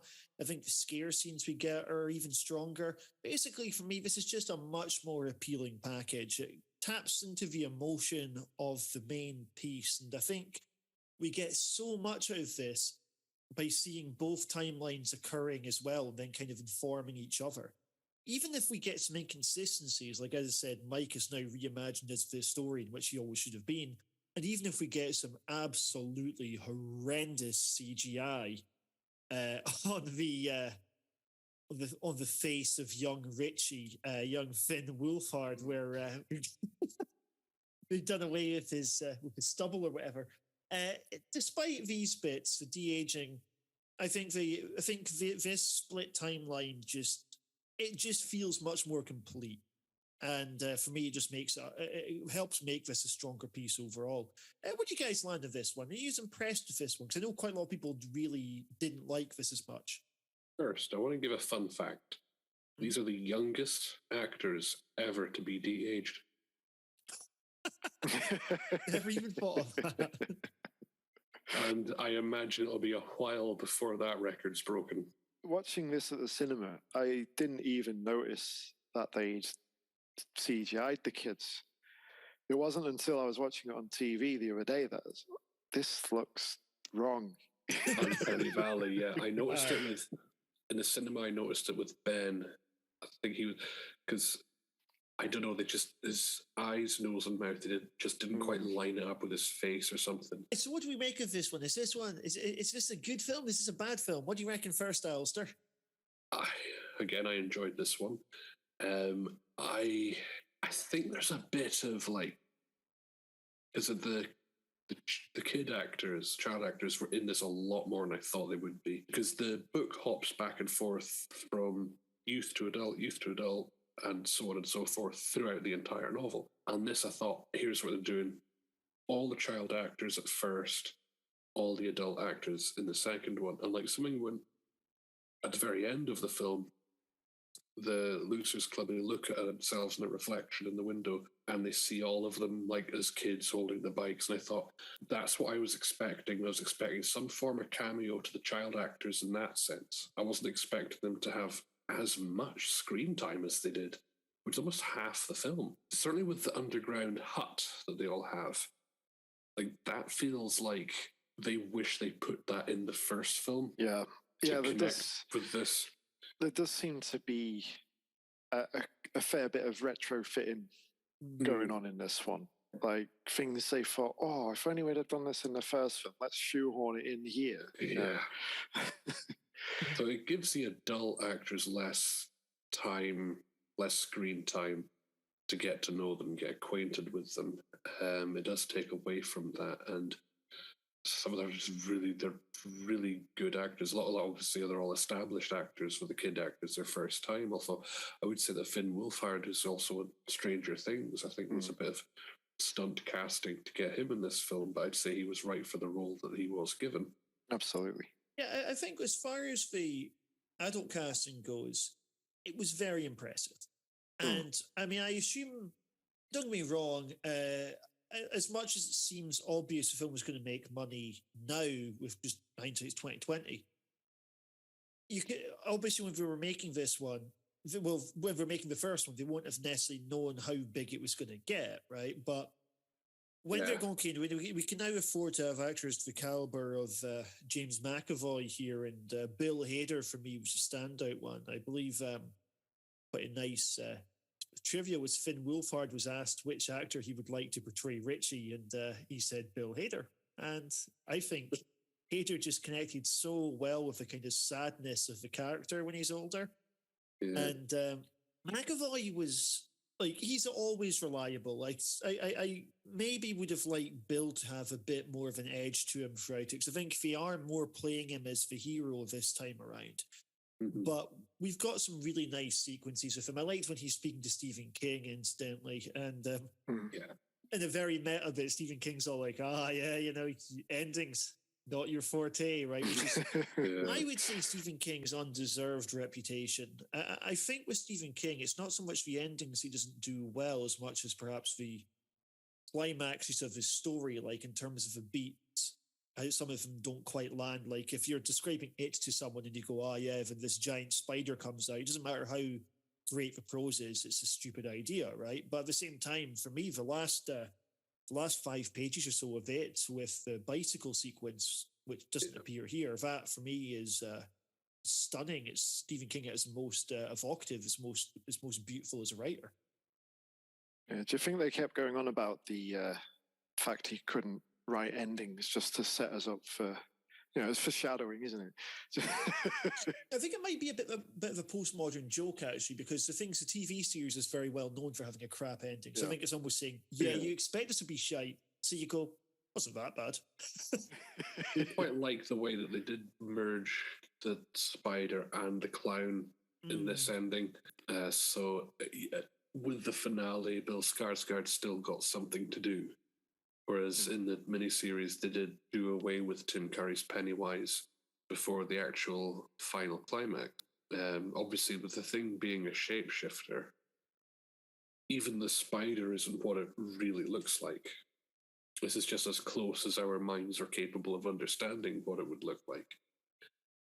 But it was, again, it was very Pennywise, and that the ritual of Chud was very ineffective at defending himself from these assailants. So he hasn't improved since the first film. I think with the sort of scares in this one, I think it's less relentless than the first time around. It still has a kind of repetitive structure of we isolate the characters. They do the sort of Scooby-Doo thing of let's all split up, gang. and then go their own separate ways so they could remember the scenes we didn't see from last time around. Yeah. Which, to be fair, that happens in the source material as well. But again, in the source material, it's very different for a 1,200-page book to then do 2 scare scenes for every character. But yeah, I think this was a bit less relentless. I think the pacing felt a little bit stronger, and whilst the structure is still repetitive, I think there's a bit more of an attempt to tie the contents of the scare scenes into the personal anxieties of the characters. Some of the time it worked phenomenally. I liked what they did with Richie, for instance. And in fact, one of the controversial sequences in this, as per the book, is the beginning. We see the gay bashing happen. We got the homophobic attack in it. And I remember when it was coming out, folks suggesting that perhaps in 2019 or whatever year it came out, that potentially it would maybe seem a bit gratuitous in a way that it didn't in the 1980s. But at the same time, one of the reasons I think it's so important that that scene isn't there is because we're able to tie that directly into to Richie's anxieties about his own sexuality, right? Because if you're saying, well, this is Derry, and in Derry, homophobic attacks just happen, and someone can get killed, then you can see why with Pennywise coming to represent that kind of discrimination, then it makes it particularly intimidating for Richie when he's being taunted by this idea of what a man should be, as embodied by the big lumberjack. Call attention to when the homophobics are attacking the couple, and one of the guys says Meg Ryan called, she wants her hair back, or she wants her wig back. And the camera then pauses on the homophobic bully, and he's just giving this death stare, but you know that he heard what the other guy said, but it's like, does not compute. he didn't understand the jibe, and he uses it later on when he's getting beaten up. And you know that the bully's like, I don't know why, but that's getting under my skin, this Meg Ryan stuff. Like, I like to think he got a little win with that line. It was a really good, really impactful opener, actually, just like the first one. There's a kind of brutality about it, a frankness about it that says, again, this film isn't going to be fucking around here. I want to say as well, with the way that Pennywise attacked the victim instead of any of the bullies, like that, for me, that reduces Pennywise from a predator to almost like a parasite. Like, he preys on the weak and vulnerable. I mean, we know this because he's attacking children anyway, but that, to me, that really exemplified it right there. Yeah, and I guess this is basically Pennywise's announcement of I'm back to the audience. And I think what we are getting here is a slightly different version of Pennywise, because you mentioned this really well earlier when you're talking about the way that you kind of can interact to an extent in this. And my favorite scare scene of this one is probably the baseball one, right? We've got the little girl goes below the bleachers, she's following a firefly. Yeah. This nice little bit of childhood innocence being corrupted here is, she goes right into the shadows, and then there's this clown. And he is speaking to her like a clown. He's presenting himself as a character. And for me, I think that makes it really eerie. For a start, we immediately think of childhood grooming. And whilst I don't think that Pennywise has any remotely sexual intention here, that's the obvious point of parallel. It's the everyday version of why this is scary. And I think it's really quite interesting to see him portrayed as a character, as a person. It's the same thing actually when we go to the Beverly bit where she's visiting the old house, right? And then we see Pennywise putting the makeup on. And it's interesting because this film explicitly outs him as an alien rather than like just being some sort of other force. He's explicitly a cosmic force here. But then we actually do see him without his makeup on. I think it ties into, prior to that, the old lady, Mrs. Kirsch or whatever. Yeah. She's showing her photos, and it's implying that she's related to the clown. It's all obviously just a build-up to scare the shit out of it. But it's all connected to make it look like he's from an old circus. And, that whole sequence with the old lady in the house, I find it kind of hilarious. Because you get the actress being just odd and weird and moving in these jerky motions in the background. Oh, Yeah, absolutely. yeah, she's like in the kitchen, Yeah. and we see Beverly with her back to her. She'll knit past the frame Yeah, naked, or but she's moving in this just very walking really weird stilted. way. Yeah. I think when we see the guy putting on the makeup, like that's clearly Pennywise showing it, but he's a shapeshifter. But I think the implication is that Pennywise the clown is his favorite shape to take. And it implies there that there was a human that looked like this that did up the Pennywise, that there was a human version of this. Pennywise just liked that, or maybe it was also a victim of Pennywise's as well. Then Pennywise decided to adopt that shape, and it became his favorite. Yeah, because I was wondering about that, and if whether it's maybe even like a sort of a slight Hellraiser thing of, the idea of that a clown just becomes a form for him to take because of some sort of fucking around. Because, well, that being said, we do see Pennywise take the shape of Georgie in the first one, Yeah. right? Yeah, Yeah. so yeah, that makes sense. Yeah, because he does take on other human forms throughout it. He's puppeting Georgie in one sequence. So when the basement's flooded with water, Georgie's there screaming, "You'll float too," over and over again. You see that, like, Pennywise has got his hand and arm up, like the back of the slicker that he's wearing, and he sort of comes up out of the water, and it looks like he's puppeting the corpses. Yeah, that was a really eerie one. Like for some really good scares in this. There was one or two quite humorous moments. I thought we touched on one with the old lady, but the Angel of the Morning sequence. Yeah, that was played for laughs. Can I just say as well, like what I really enjoyed was like the young kid Eddie when he's walking, he's hearing his mother's voice, and she's in this creepy, rundown, rusted over, rotted, sort of surgical looking area. And of all the lines of dialogue the young actor has, one of them is, "What is she doing down here?" Like, the mother is so safety conscious, so health conscious. Why would she be? And the kid questioning the logic of what's going on. I love that bit. Something that bothered me about this was, when we were in our spin-off series, of course, the Star Trek ones we were talking about in Search for Spock, the way they go, right, there's also a bomb on this planet. This planet's going to blow up if you don't, it's just another way of upping the tension. If you do that here, where they go, right, if you don't defeat the clown this time, then you'll all die. And you go, what? That was such a needless addition to the movie. I felt it was needless the way that, spoiler alert, after they kill Pennywise, the asteroid, the impact site crumbles. It all blows up like the villain's base at the end of a James Bond film. I mean, it's like we know you've got the very high budget guys. This to me just feels kind of needless. Do we need the Indiana Jones running out of the temple as this collapsing sequence? Well, I mean, that was from the source material, though, because like in the book, is it? Don't remember. Like a good third of Derry just collapses. So it does. But this is just the one house. You're right, though. You're right. A third of Derry. They lost a third of the town. I mean, I think with that, it's something that the book does, that the films sort of do, is they show that they link the fundamental corruption of Derry to this monster, right? So the idea being that if this monster dies, Derry dies with it, right? And I guess we sort of get that here. I think Derry is built up quite nicely as a location. Probably more so here than it is in the series, actually. But I would have liked if we got a little bit more of Mike's history, because we get like a few, it's kind of got this crazy board sort of approach where we see a load of images and just assume they're vaguely related to each other.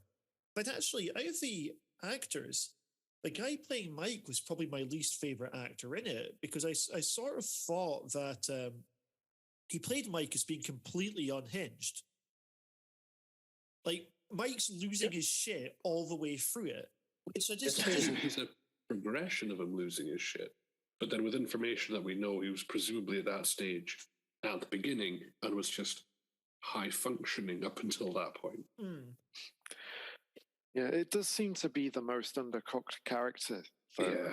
Yeah. Which I think is probably the biggest problem. I do feel like he's taken the back seat for most of this, other than the odd exposition dump. And I guess the same could be said with Bill at times as well, because he just, I know he's the hero of it, but he's also extremely unremarkable as well. Like compared to everyone else. I guess with Mike, the reason I didn't like that he seems so unhinged is entirely because of what you're getting at here, actually, that it makes him lose something. The thing that we should like about Mike is he's kind of a tower of strength here, right? Because he's the guy that's bringing everyone together. He's the one who's saying, we got to all team up and beat this thing. And then he's going into absolute panic mode, like losing his shit as he tells him the story of the ritual. Yeah, and as you said, with regards to part one, he should have been the one cataloging the history of the town. You know, the one with all the info on Pennywise already, but that for some reason was passed over to Ben to Pennywise's greatest hits. Yeah. So no, that's what I call clowning around. So for some reason, Mike just seems to be an afterthought in both chapters of this. Really, that is unfortunate. Because he's the character that gets everyone back. They said he held the lighthouse for 27 years, 3 decades. No one remembers. Like, and as soon as they hear Mike talking, that's what triggers their anxiety and fears again. Like not even necessarily the fact that Pennywise is back. It's the fact that they've just got this horrible feeling when they hear Mike's voice. Yeah, he's the guy there. He's the bookkeeper, I suppose. The one making sure that they all come back together. And yeah, he's just really done dirty in both of these. Yeah, which the thing is, going by the logic of the first film, that'd be Ben to be the lighthouse. I mean, here the thing is, we're meant to see that Mike is the one of them that's disproportionately unsuccessful. Well, it's actually not that he's unsuccessful. So the others are disproportionately successful or very successful in their fields. And we get the idea that this is partially like a sort of divine intervention by Pennywise here to keep them away from Derry. Is that they've all had these exceptional careers. They have no reason to go back. If the Mike's the one going, nah, you guys have to come back. So to just say, all right, well, what's keeping this guy here? And the guy's just turns into like a raving lunatic during some of these sequences. I think what we're trying to do was make the fear seem contagious. You have to have, again, this tendency for this series to go from 0 to 10 with the melodrama. So I think they're trying to say, right, the sheer intensity of Mike's performance tells us how big this is going to get. But the problem is, Mike, for me, isn't that character. There's also like a really quite ominous detail, which you get in the series because of the narrative structure they choose. You get this in the book as well, is a death of Stan. Whereas in the first movie, Stan doesn't really appear very much. So it seems a little bit like, well, why the fuck not, right? And then, but it makes sense this time around when we go, okay, well, Stan offs himself, he kills himself out of sheer fear of what Pennywise is going to do. Now, here's actually a little bit of a slightly irritating bit of a plot. This isn't the source material, to be fair, as well. Is where you go, okay, to defeat Pennywise, it requires all of them, but they can lose one member. Hold on. This doesn't function as a basic story. The idea that all of them need to be there, but one of them can kill himself and they can still beat him. It just doesn't make any sense. We're creating rules and then we're liberally bending those rules. Just before we go too far away from what I was going to say, is that there's one of the phone calls when Mike calls up Richie. I love that his immediate reaction is to run outside and vomit over the stairwell.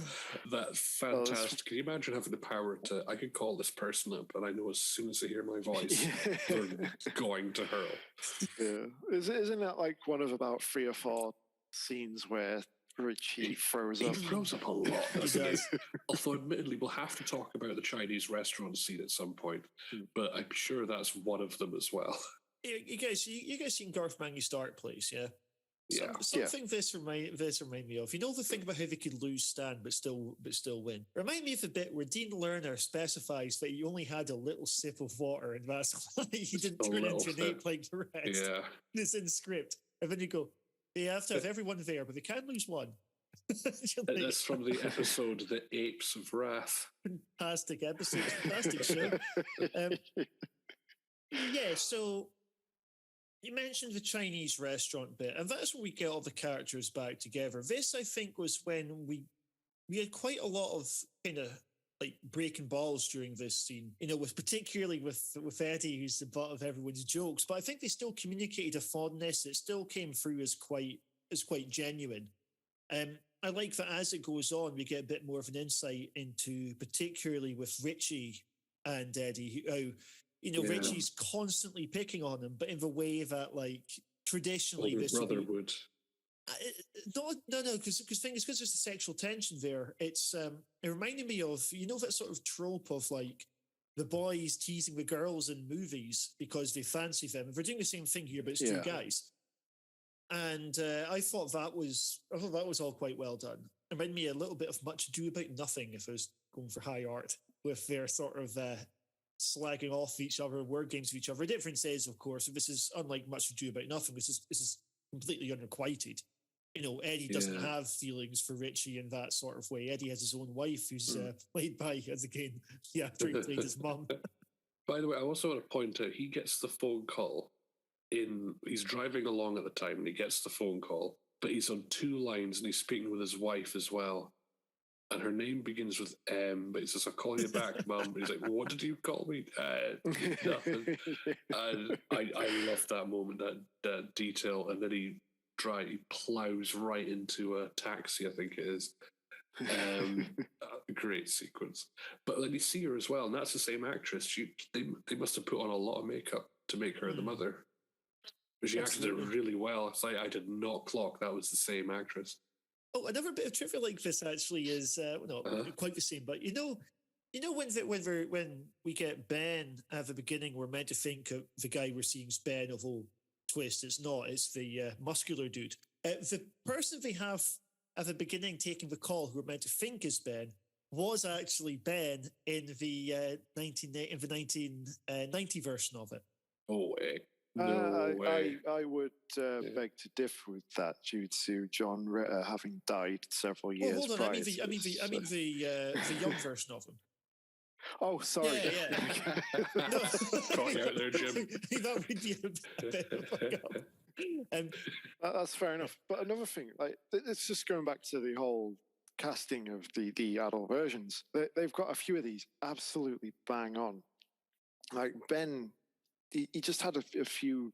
I'd just say if he'd smile or wrinkle his nose or something like that, the look, the same look between him and his younger self was absolutely astonishing.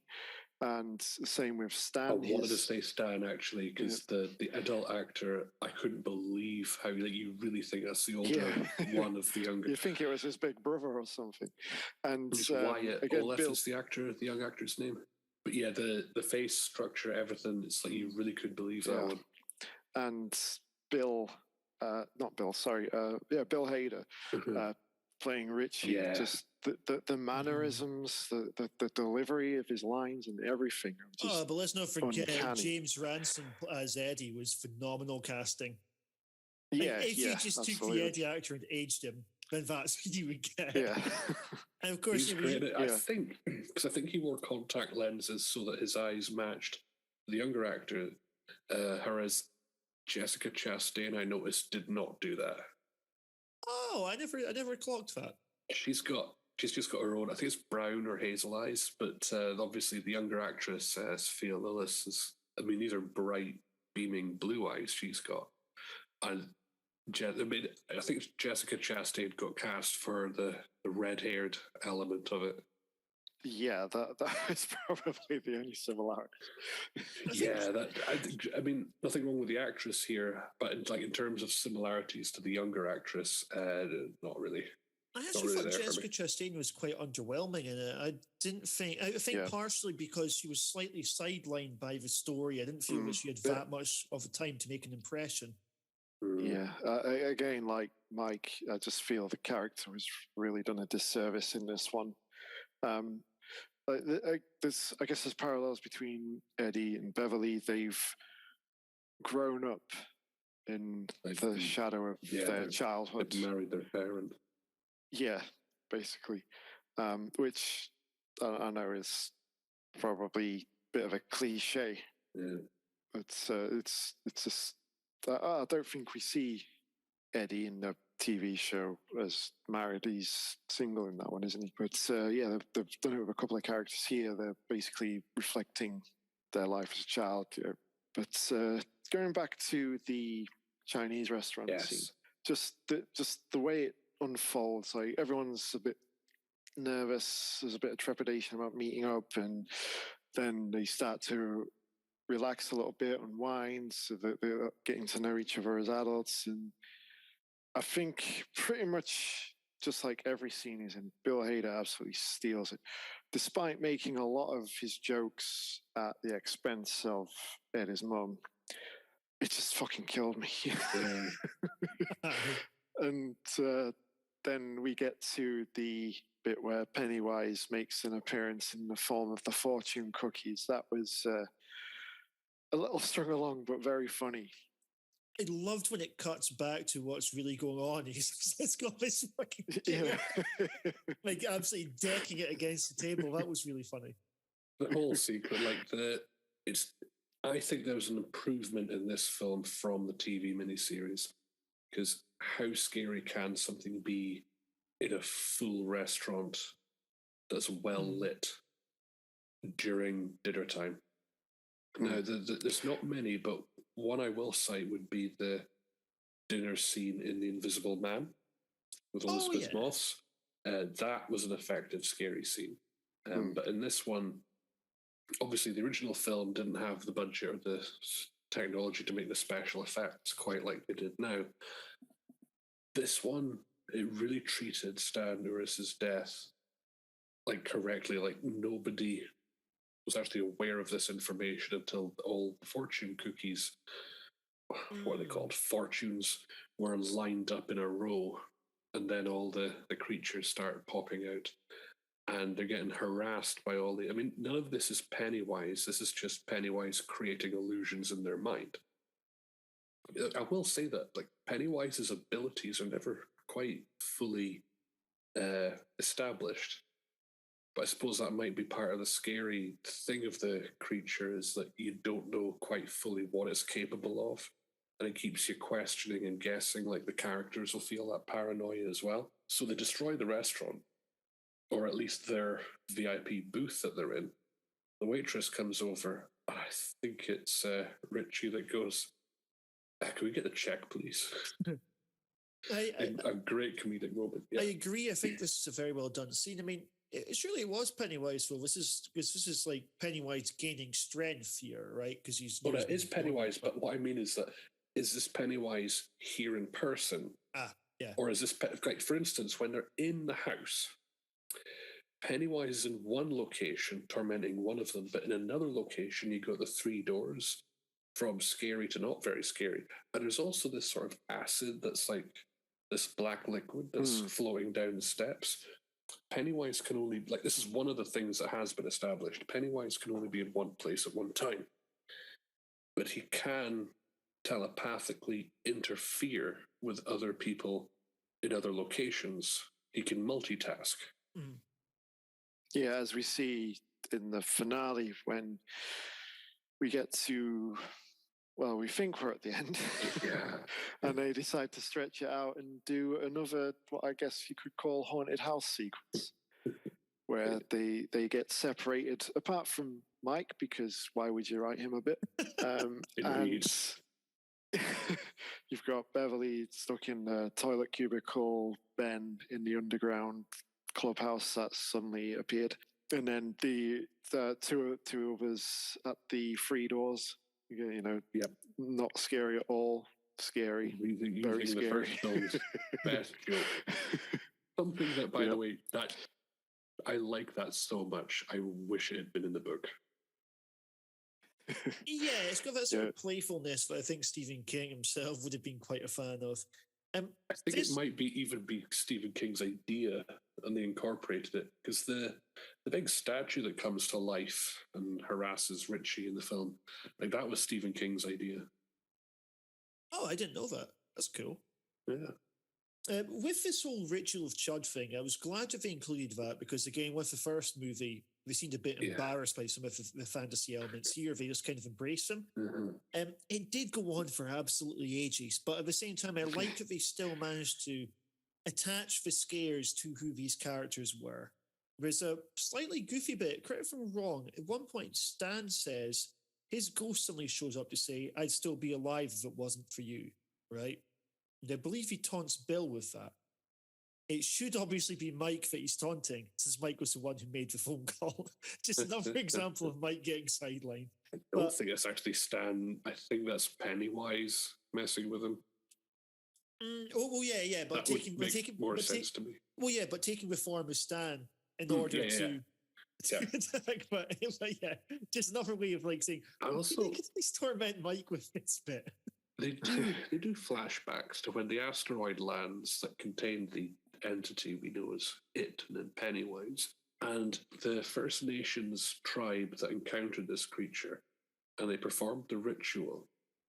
Now, they do a flashback later on when it's revealed that Mike lied to everyone. He hid the fourth side of the box. He didn't tell them what happened to the tribe that tried to seal it the first time. All these tentacles come out, and it's making a literal mess of everyone.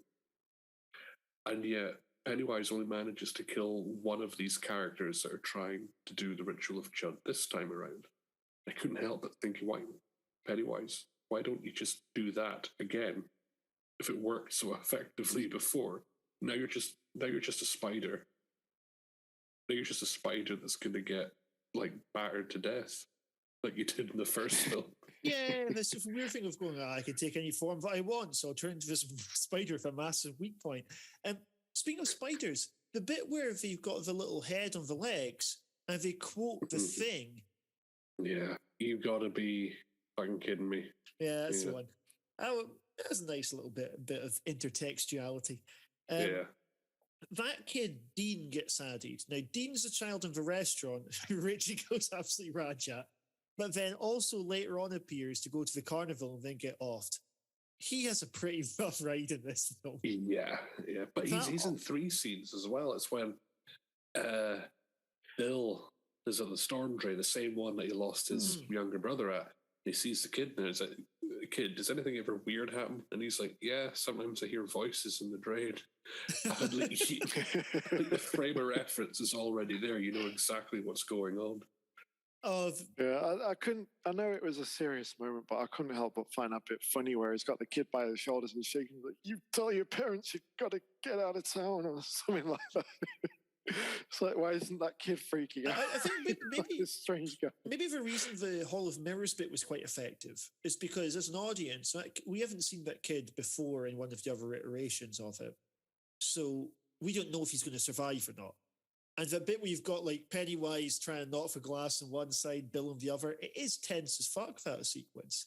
I was less impressed with how the flashbacks to do other scare scenes, because we need more set pieces in this film.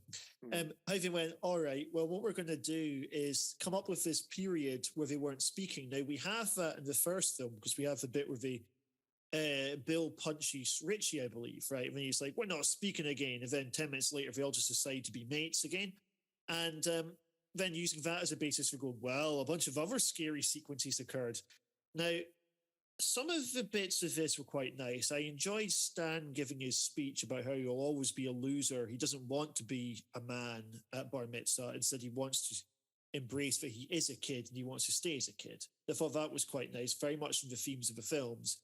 And also I suppose that also acts as partially a motivator, his inability to move into adulthood and then suddenly starts panicking once he hears that Pennywise is coming and then kills himself. I really didn't like him sending the letter to say, like, suicide was my master plan to help you. It's something modern horror films have done. It's a very strange master plan. There's about 5 of these modern horror films where a character saves the day by killing himself. I'm not a fan of that as a trend in horror movies at all. It happens far too often and just seems to be a bit bad taste when it does. I'm getting flashbacks to Halloween Ends. And Hellraiser 6. And Is that what he did? Oh yes, Well, yes, you yes. know It does. but It does. he knifes himself in the neck. And if I can't have her, no one can. Knife in the neck. Like for well thought losers, through. I've decided to repress a memory of Halloween Ends.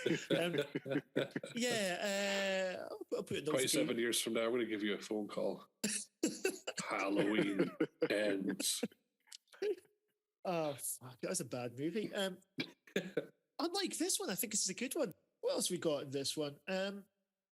I do still think with Dean, that Dean is still in an already quite cluttered narrative, an already quite chaotic narrative. Adding another kid is a bit of a weird move, but at the same time, again, it was nice to sort of show that there are repercussions of them not defeating Pennywise here, that other people are going to die. It's far more compelling that than the whole, if we don't kill him, then he will kill us. And you go, why? Why fuck would you do that? Like, because it is an interesting dilemma about, you go, well, if he's going to come back every 27 years, then, this isn't our battle. But at the same time, if they know that lives will be lost as a direct consequence of him not intervening, then that, to me, that's much more interesting than they're doing this to save their own lives. Like, the thing is, the interesting premise is already there. They didn't need to do that. Yeah. Henry Bowers coming back. Again, I know it's in the source material, but I thought he was sort of a bit of an irrelevancy. Yeah, that was underbaked. I think the best part of that we got was when he's attacking Eddie in the shower, and Eddie gets stabbed in the face. I quite liked his after when the handle is still sticking out the side of his face. He asks the innocent question, "Why did you do that?" Henry Bowers, you haven't changed. That was very good. But yeah, other than that, it just felt a bit just underbaked. This whole it felt like they had to do it because they introduced the character in the first one and they left it set up in the first one to mirror the interpretation in the book.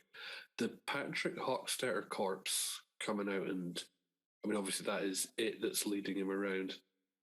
I found that a bit silly. Well, the fact that he was driving. That he was driving as well, like it was, he comes out from under the bed, gives him his knife, and like, that should have been the last we see of him. No, now he's driving. We have Pennywise driving a car. I wonder where he passed his license. Yeah, I think for me, a lot of the second act was a little bit filler. It just felt like we, as I've already mentioned, it just felt like we're on a highlight reel of scares. As you know, it's already been touched upon. Like, it's filling in the blanks of what they did when they fell out for those few minutes in the first film. But it just felt, unnecessary. It was padding out an already long enough film, which has got enough on its own merit without having to add more of these pointless flashbacks to. Well, I know, like, part of it was, you need to remember in order for us to defeat him and why it gave us that fear in the first place. But on the other hand, it was also showing their adult selves encountering it as well. Yeah. And that felt kind of unnecessary because we've got these encounters anyway. So, yeah, you're absolutely right. Because the thing is, in the source material, that's what we have. We have the adults have their encounters, but the adults don't then have. We don't get flashbacks to second kid encounters that we didn't see first time around. And I think it's part of the series. The series like needs to treat the movies like a roller coaster. And I just think there is points, again, I'm repeating myself here, there's points where less is more. And I think the quiet bits of this film work really well.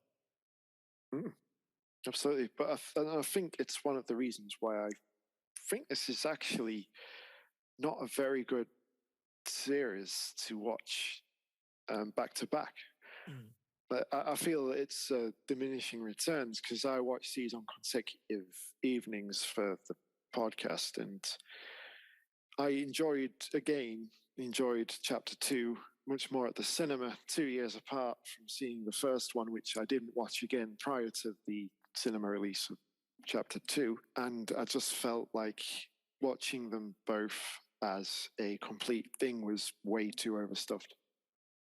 I'm going to sound very elitist here, but I think maybe what these films are aimed at is not so much a horror audience as much as like maybe I think we're treating it like an event movie, like a Marvel one, sort of, where I think there's maybe the sense of we're going to make a movie that people are going to want to see, whether they like horror films or not.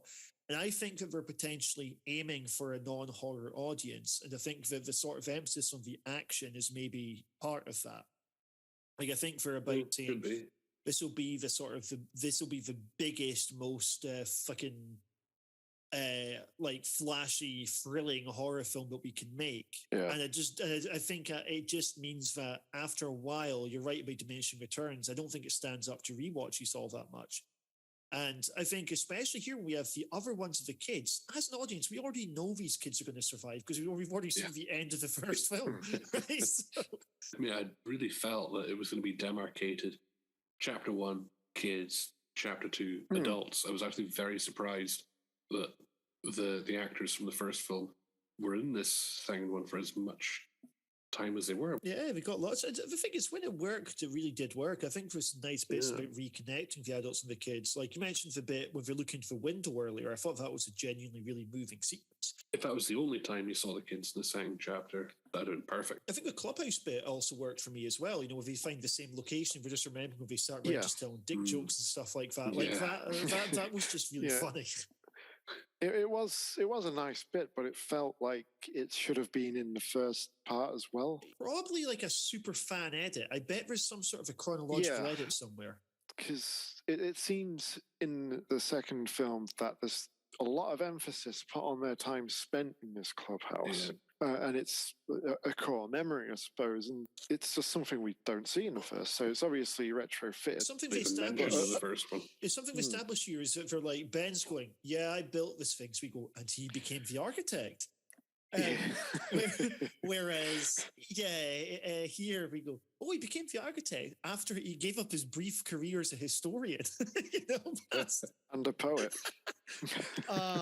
Let's talk about the relationship between Ben and Beverly and Bill. But Auburn, autumn here, my heart burns there too, or something. I'm surprised you can't recite I was unable to recite that. It took me back to high school English days. I tried to memorize it but couldn't. But it was weird the way that we're meant to believe that Ben has carried her signature with him for 27 years, despite not being able to remember her. Like, that was something.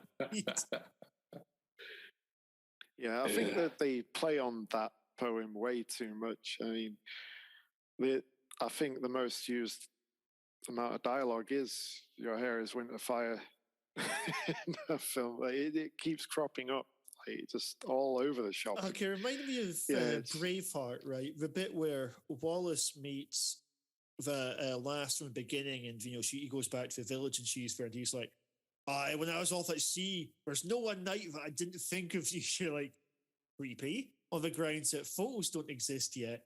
So what does he think she looks like? Because the version of her that he's seen, bit young for him, right?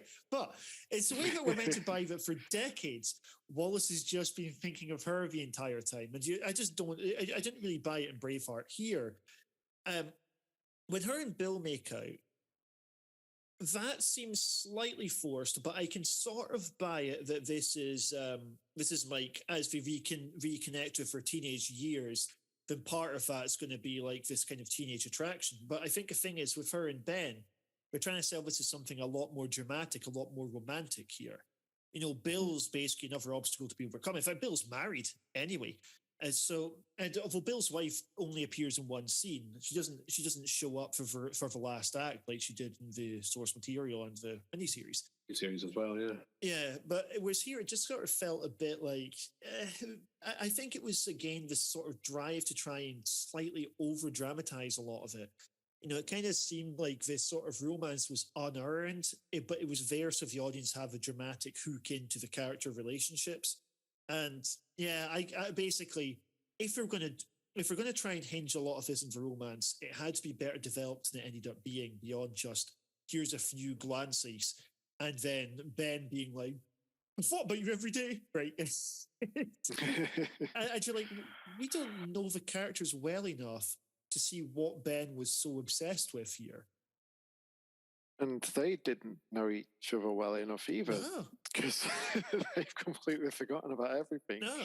And it's only certain interactions and scares that brings back these memories. But I've got to say, between the two of them, if you go for anyone other than Ben, I mean, Jesus Christ, that guy was ridiculously good looking. I mean, So the character that Jim relates to, okay. I reckon, like, with the first movie, you are kind of rooting for him in a way that, if you want to get someone on board, you have an endearing, chubby kid who's getting bullied, and you're like, yeah, I'm rooting for that kid. Whereas here, I was like, he's a very handsome man. It's going to take a bit more to get me rooting for him. Although I think it's nice to know that he's overcome a lot and he's come a long way since then. That was sort of good. And when he's drowning in sand, Pennywise shows up, but on the inside, he'll always be a little fat boy. Yeah, because I guess the thing is, the bullying never really leaves him, right? Like, they get in the book, it's clear that the reason he did this was about his coach being an absolute prick to him. Yeah. I like that you've got this constant need to revalidate himself, this sort of, as Pennywise is saying, you're always going to be the fat kid underneath. And and the thing is, you can say, well, look at him, he's in prime shape right now. He's an absolute, like, physical specimen here. He's like a statue. But you also know that the only reason he is like a statue is his defense mechanism. So it's not strength, it's also a bit of weakness in there. And I think that, I guess, is a bit of I would have liked to see him connect with a little bit more than Pennywise taunting him. How's this guy's life still being shaped by trauma? Yeah. And going back to Pennywise, actually, and what you've just, reciting his dialogue, he does have more of a way with the kids. Like, his dialogue does seem like like the way a child would talk rather than an adult.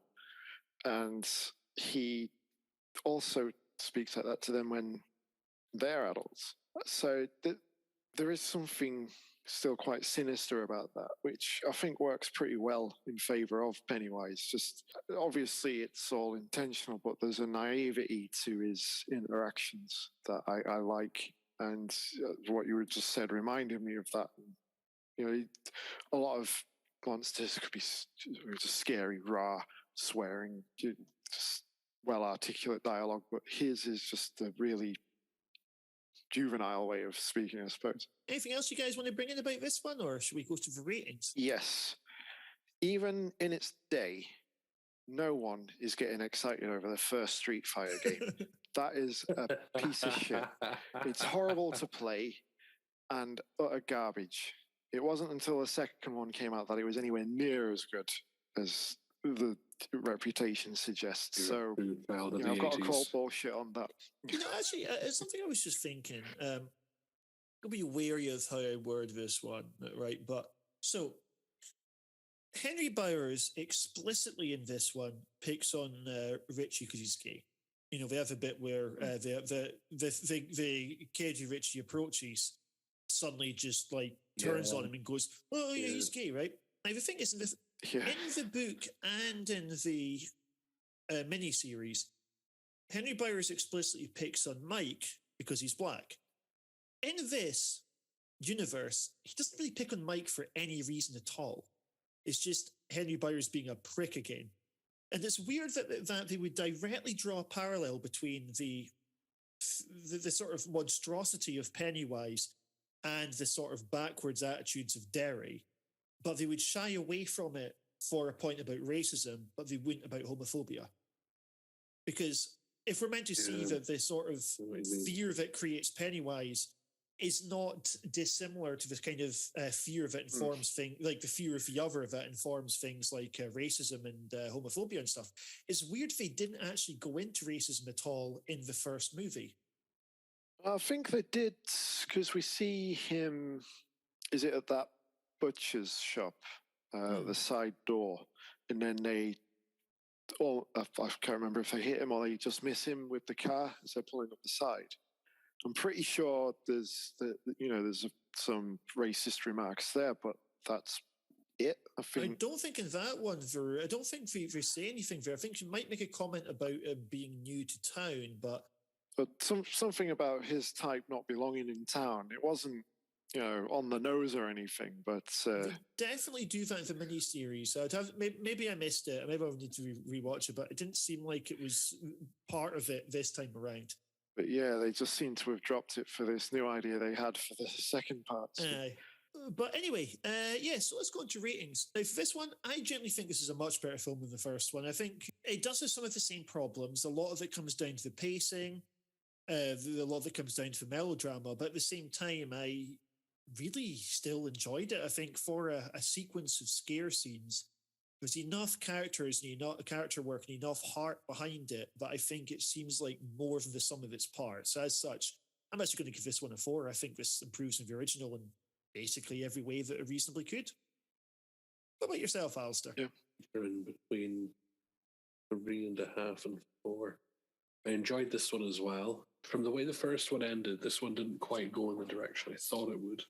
And, as evidenced by the sort of backfilling this film did, and I would feel redundant backfilling considering that there is that entire first film to base it off of.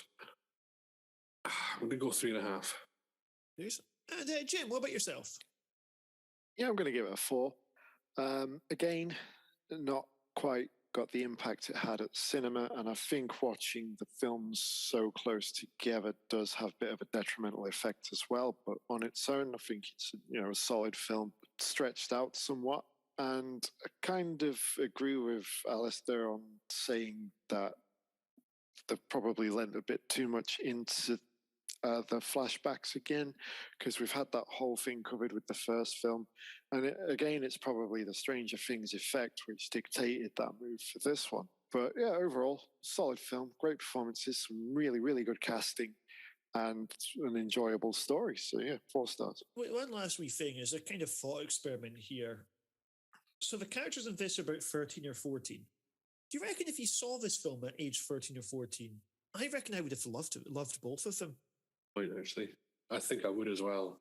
Yeah, again, I think it's the probably would have the same effect what the miniseries did on me, like seeing it at such a young age. It's probably one of my first proper horror experiences. I mean, I'd seen some scary films and probably turned them off after about 10 minutes prior to that. But this was probably the first time I'd been fully invested in, well, it's not a film, it's a TV show, 2-part thing, but it's the first time I'd been fully invested at such a young age in this sort of medium, and it really had a massive impression.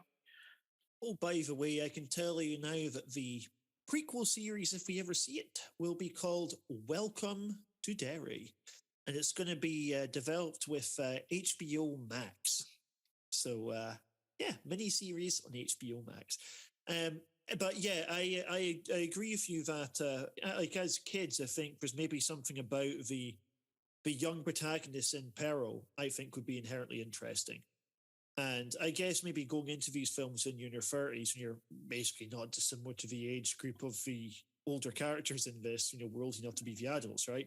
Then I think that maybe diminishes it slightly. But I could imagine, as you're saying about a double bill making this less interesting, I reckon that as a kid, if I was watching like all 5.5 hours of their films, I think it would be amazing.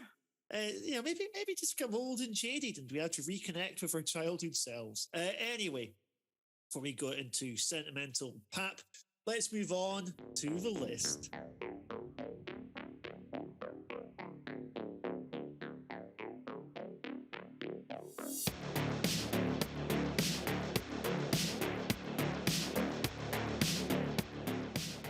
It's the list. And for this list, I'm going to be handing it across to Mr. Jim Lamming, who has got a list. And that list is the top 10 horror adaptations. Oh. Now, I did muse upon a few different things that we could have done, but I quite like this one because I thought it be pretty interesting. And this is according to the website creepycatalog.com. I quite liked that name, so I went with that one.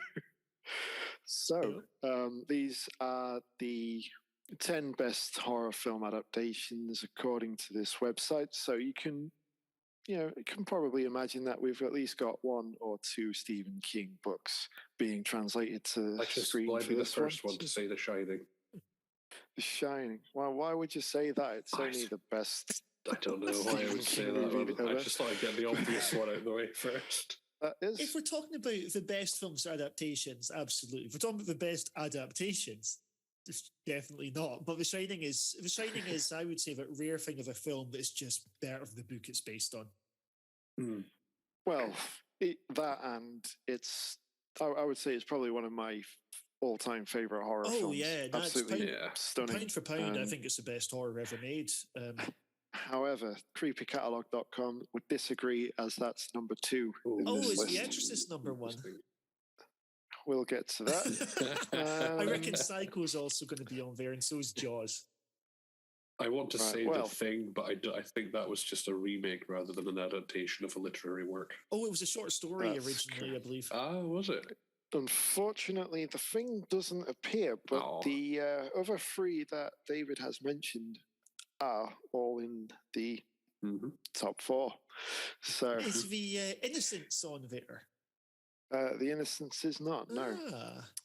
Is that a fairly recent one? I mean, this list is from. I mean the October. No, I mean the '60s version of The Innocence, not the of a recent Norwegian film. '60s one is an adaptation of The Turn of the Screw. Okay, I'll see. So,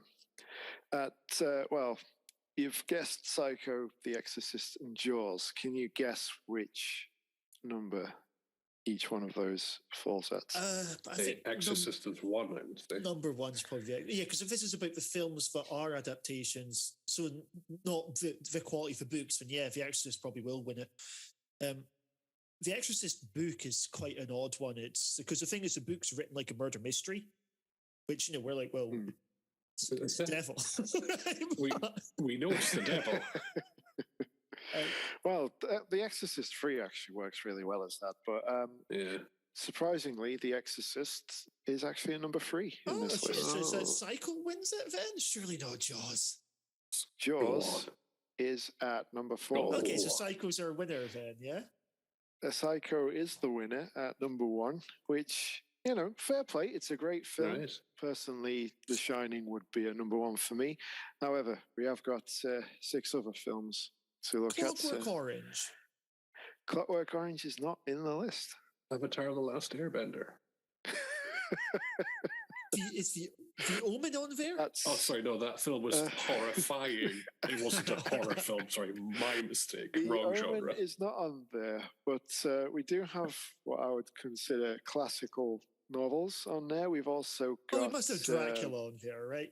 We have got Dracula. Okay. This is the Universal 1931 picture directed by Todd Browning. Is Frankenstein there too?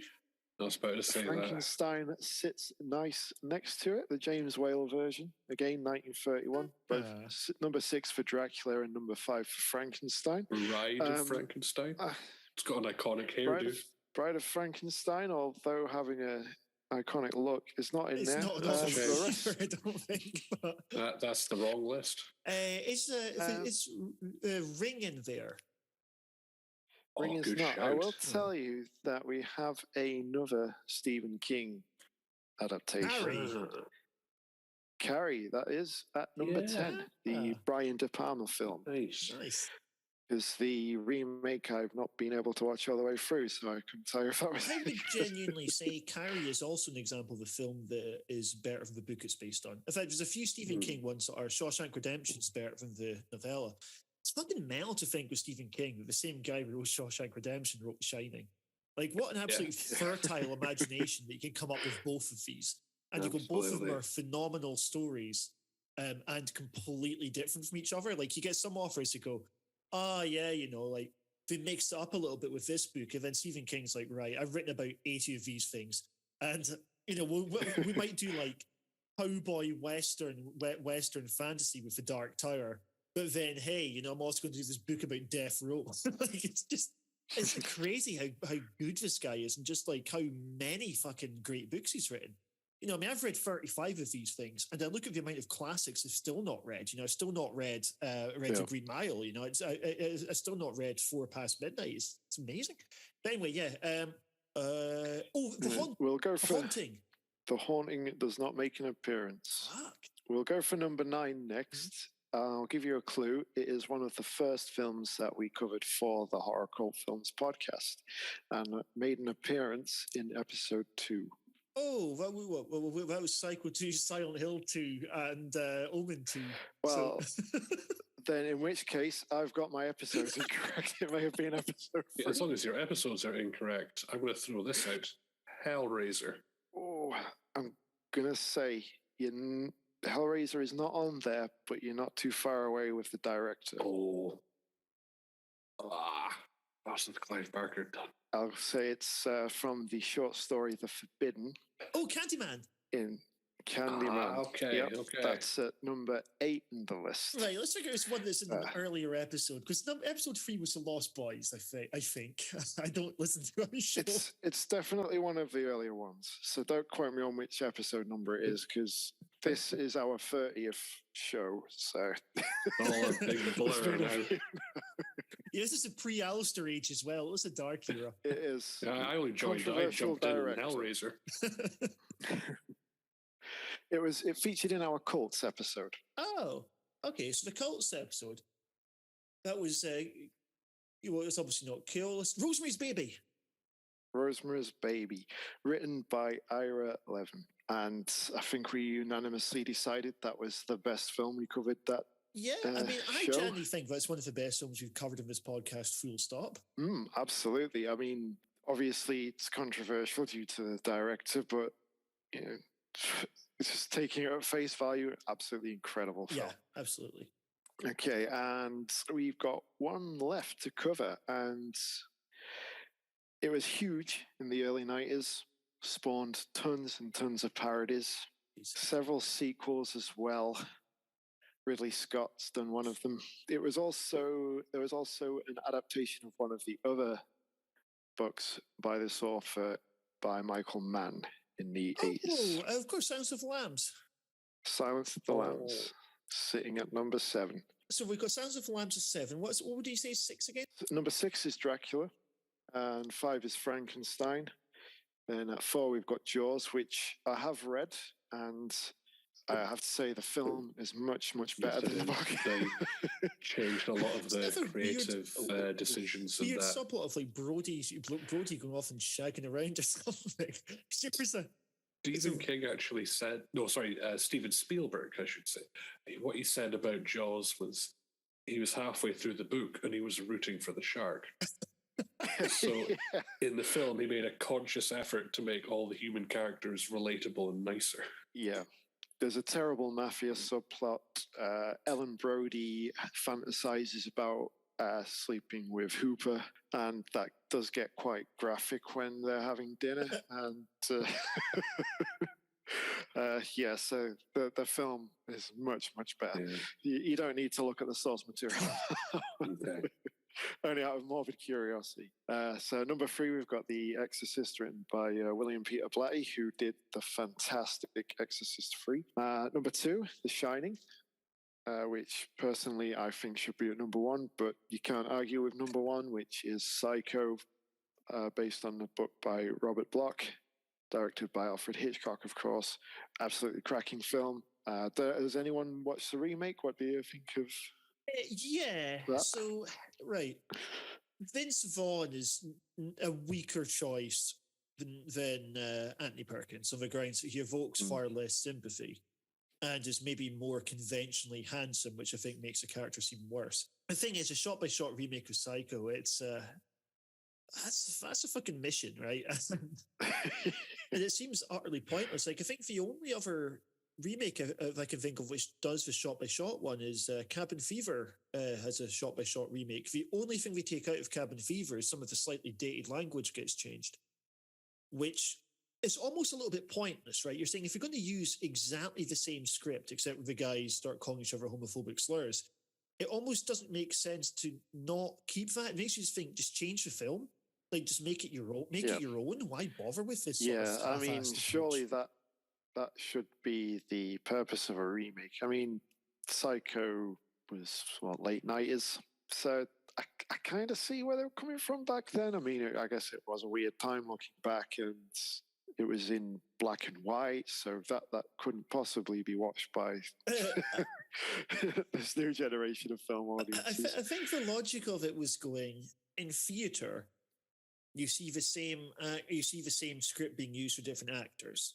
So can we do that? But you're going, well, yeah, but in theater, the director is also adding their own personal touch, which here, Gus Van Sant is intentionally aping the photography of Alfred Hitchcock.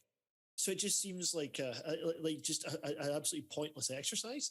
Like, you're thinking Gus Van Sant is also, in his own right, a very talented director as well. So, absolutely. why do yourself the disservice of trying to ape, arguably, the best director of all time? And what, according to creepycatalog.com, is the best horror adaptation of all time. At some point in the future, we've got to do one of the, I suppose we've already done Psycho 2, but the other Psycho films, Psycho 1, Psycho 3, Psycho 4. I absolutely love Bates Motel as a TV series as well. Can't recommend that one enough. Very, very different from Psycho. Like, it does, like, I don't consider it a spoiler to say at some point the two timelines do meet, but because it's such a different relationship we have with Norma and Norman, then it doesn't feel like it's treading old ground whatsoever. You know, Psycho is its own thing. Bates Motel is its own thing. Both of them are very good for very different reasons. And would strongly recommend Bates Motel to folks. Yeah, well, ever since we did the episode with Psycho 2, I've fancied, delving deeper into that catalogue because it was such a great film. Considering you're coming off 20 odd years later from what people consider one of the greatest horror films of all time, with such a strong sequel to something that shouldn't really have a sequel. I'm interested to see where it takes it from there. With regards to Stephen King, because obviously we've been covering two of the biggest Stephen King films tonight. In terms of his adaptations, I think Carrie is obviously one of the other big ones. Shining is one of the other big ones. Christine was quite a big one. Stand By Me is a big one. Misery's a big one. Like, there's just loads of really quite big adaptations of Stephen King's work. And at some point, we might even cover some more of those ones. Yeah, I must confess, I do actually really enjoy the recent Dark Tower movie. Oh, I know that's probably swearing to a lot of people, but I thought it was a good time.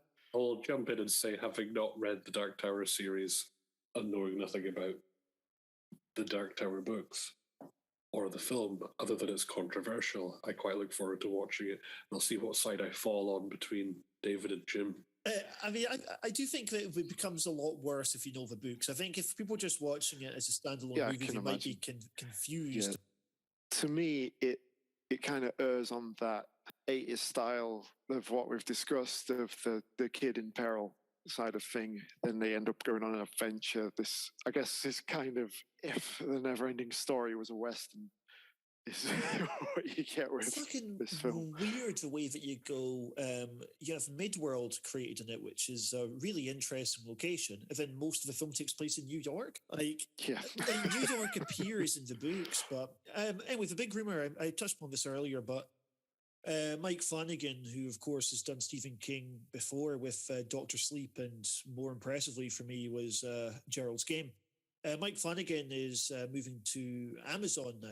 That's why we've had the cancellation of the Midnight Club. But he's got Fall of the House of Usher coming out soon, which I'm really looking forward to, based on the, of course, the wonderful Edgar Allan Poe short story. But there's a rumor that, and he's said this himself, actually, it's not just a rumor, that he's written a pilot for The Dark Tower, but part of the Amazon deal is that they're going to be pitching it and developing it. It's not confirmed that Amazon are going to fund this thing, but it looks like he will have his shot at giving them first refusal, essentially. So hopefully we'll have a TV series of the Dark Tower. I think this word is it'd be roughly 5 seasons, which is roughly appropriate for the 8-book series.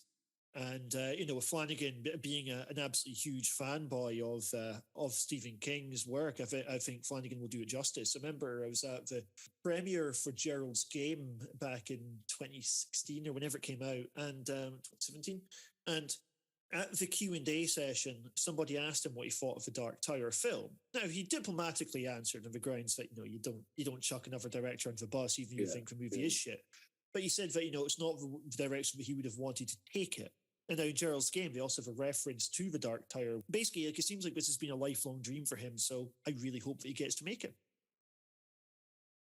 And then you guys see what the fuss is about. If you don't, Looking forward to read the fuss. the 5,000 pages worth of books beforehand. But, well, not quite that much. It's 2,500. It looks like a long read. Yeah. Folks, thank you all very much for listening. It's been wonderful talking about these movies. Hopefully it will not be another 27 years before you hear from us again. And it's goodbye from me. It's goodbye from these guys. See you later. Goodbye.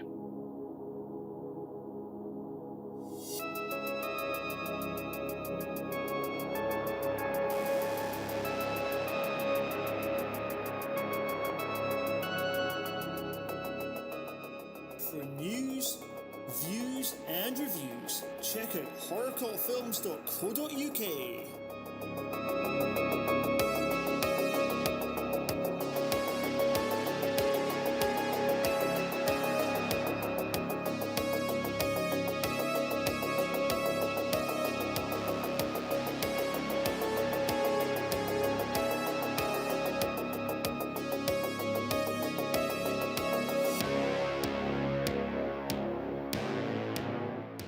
Music by White Bat Audio.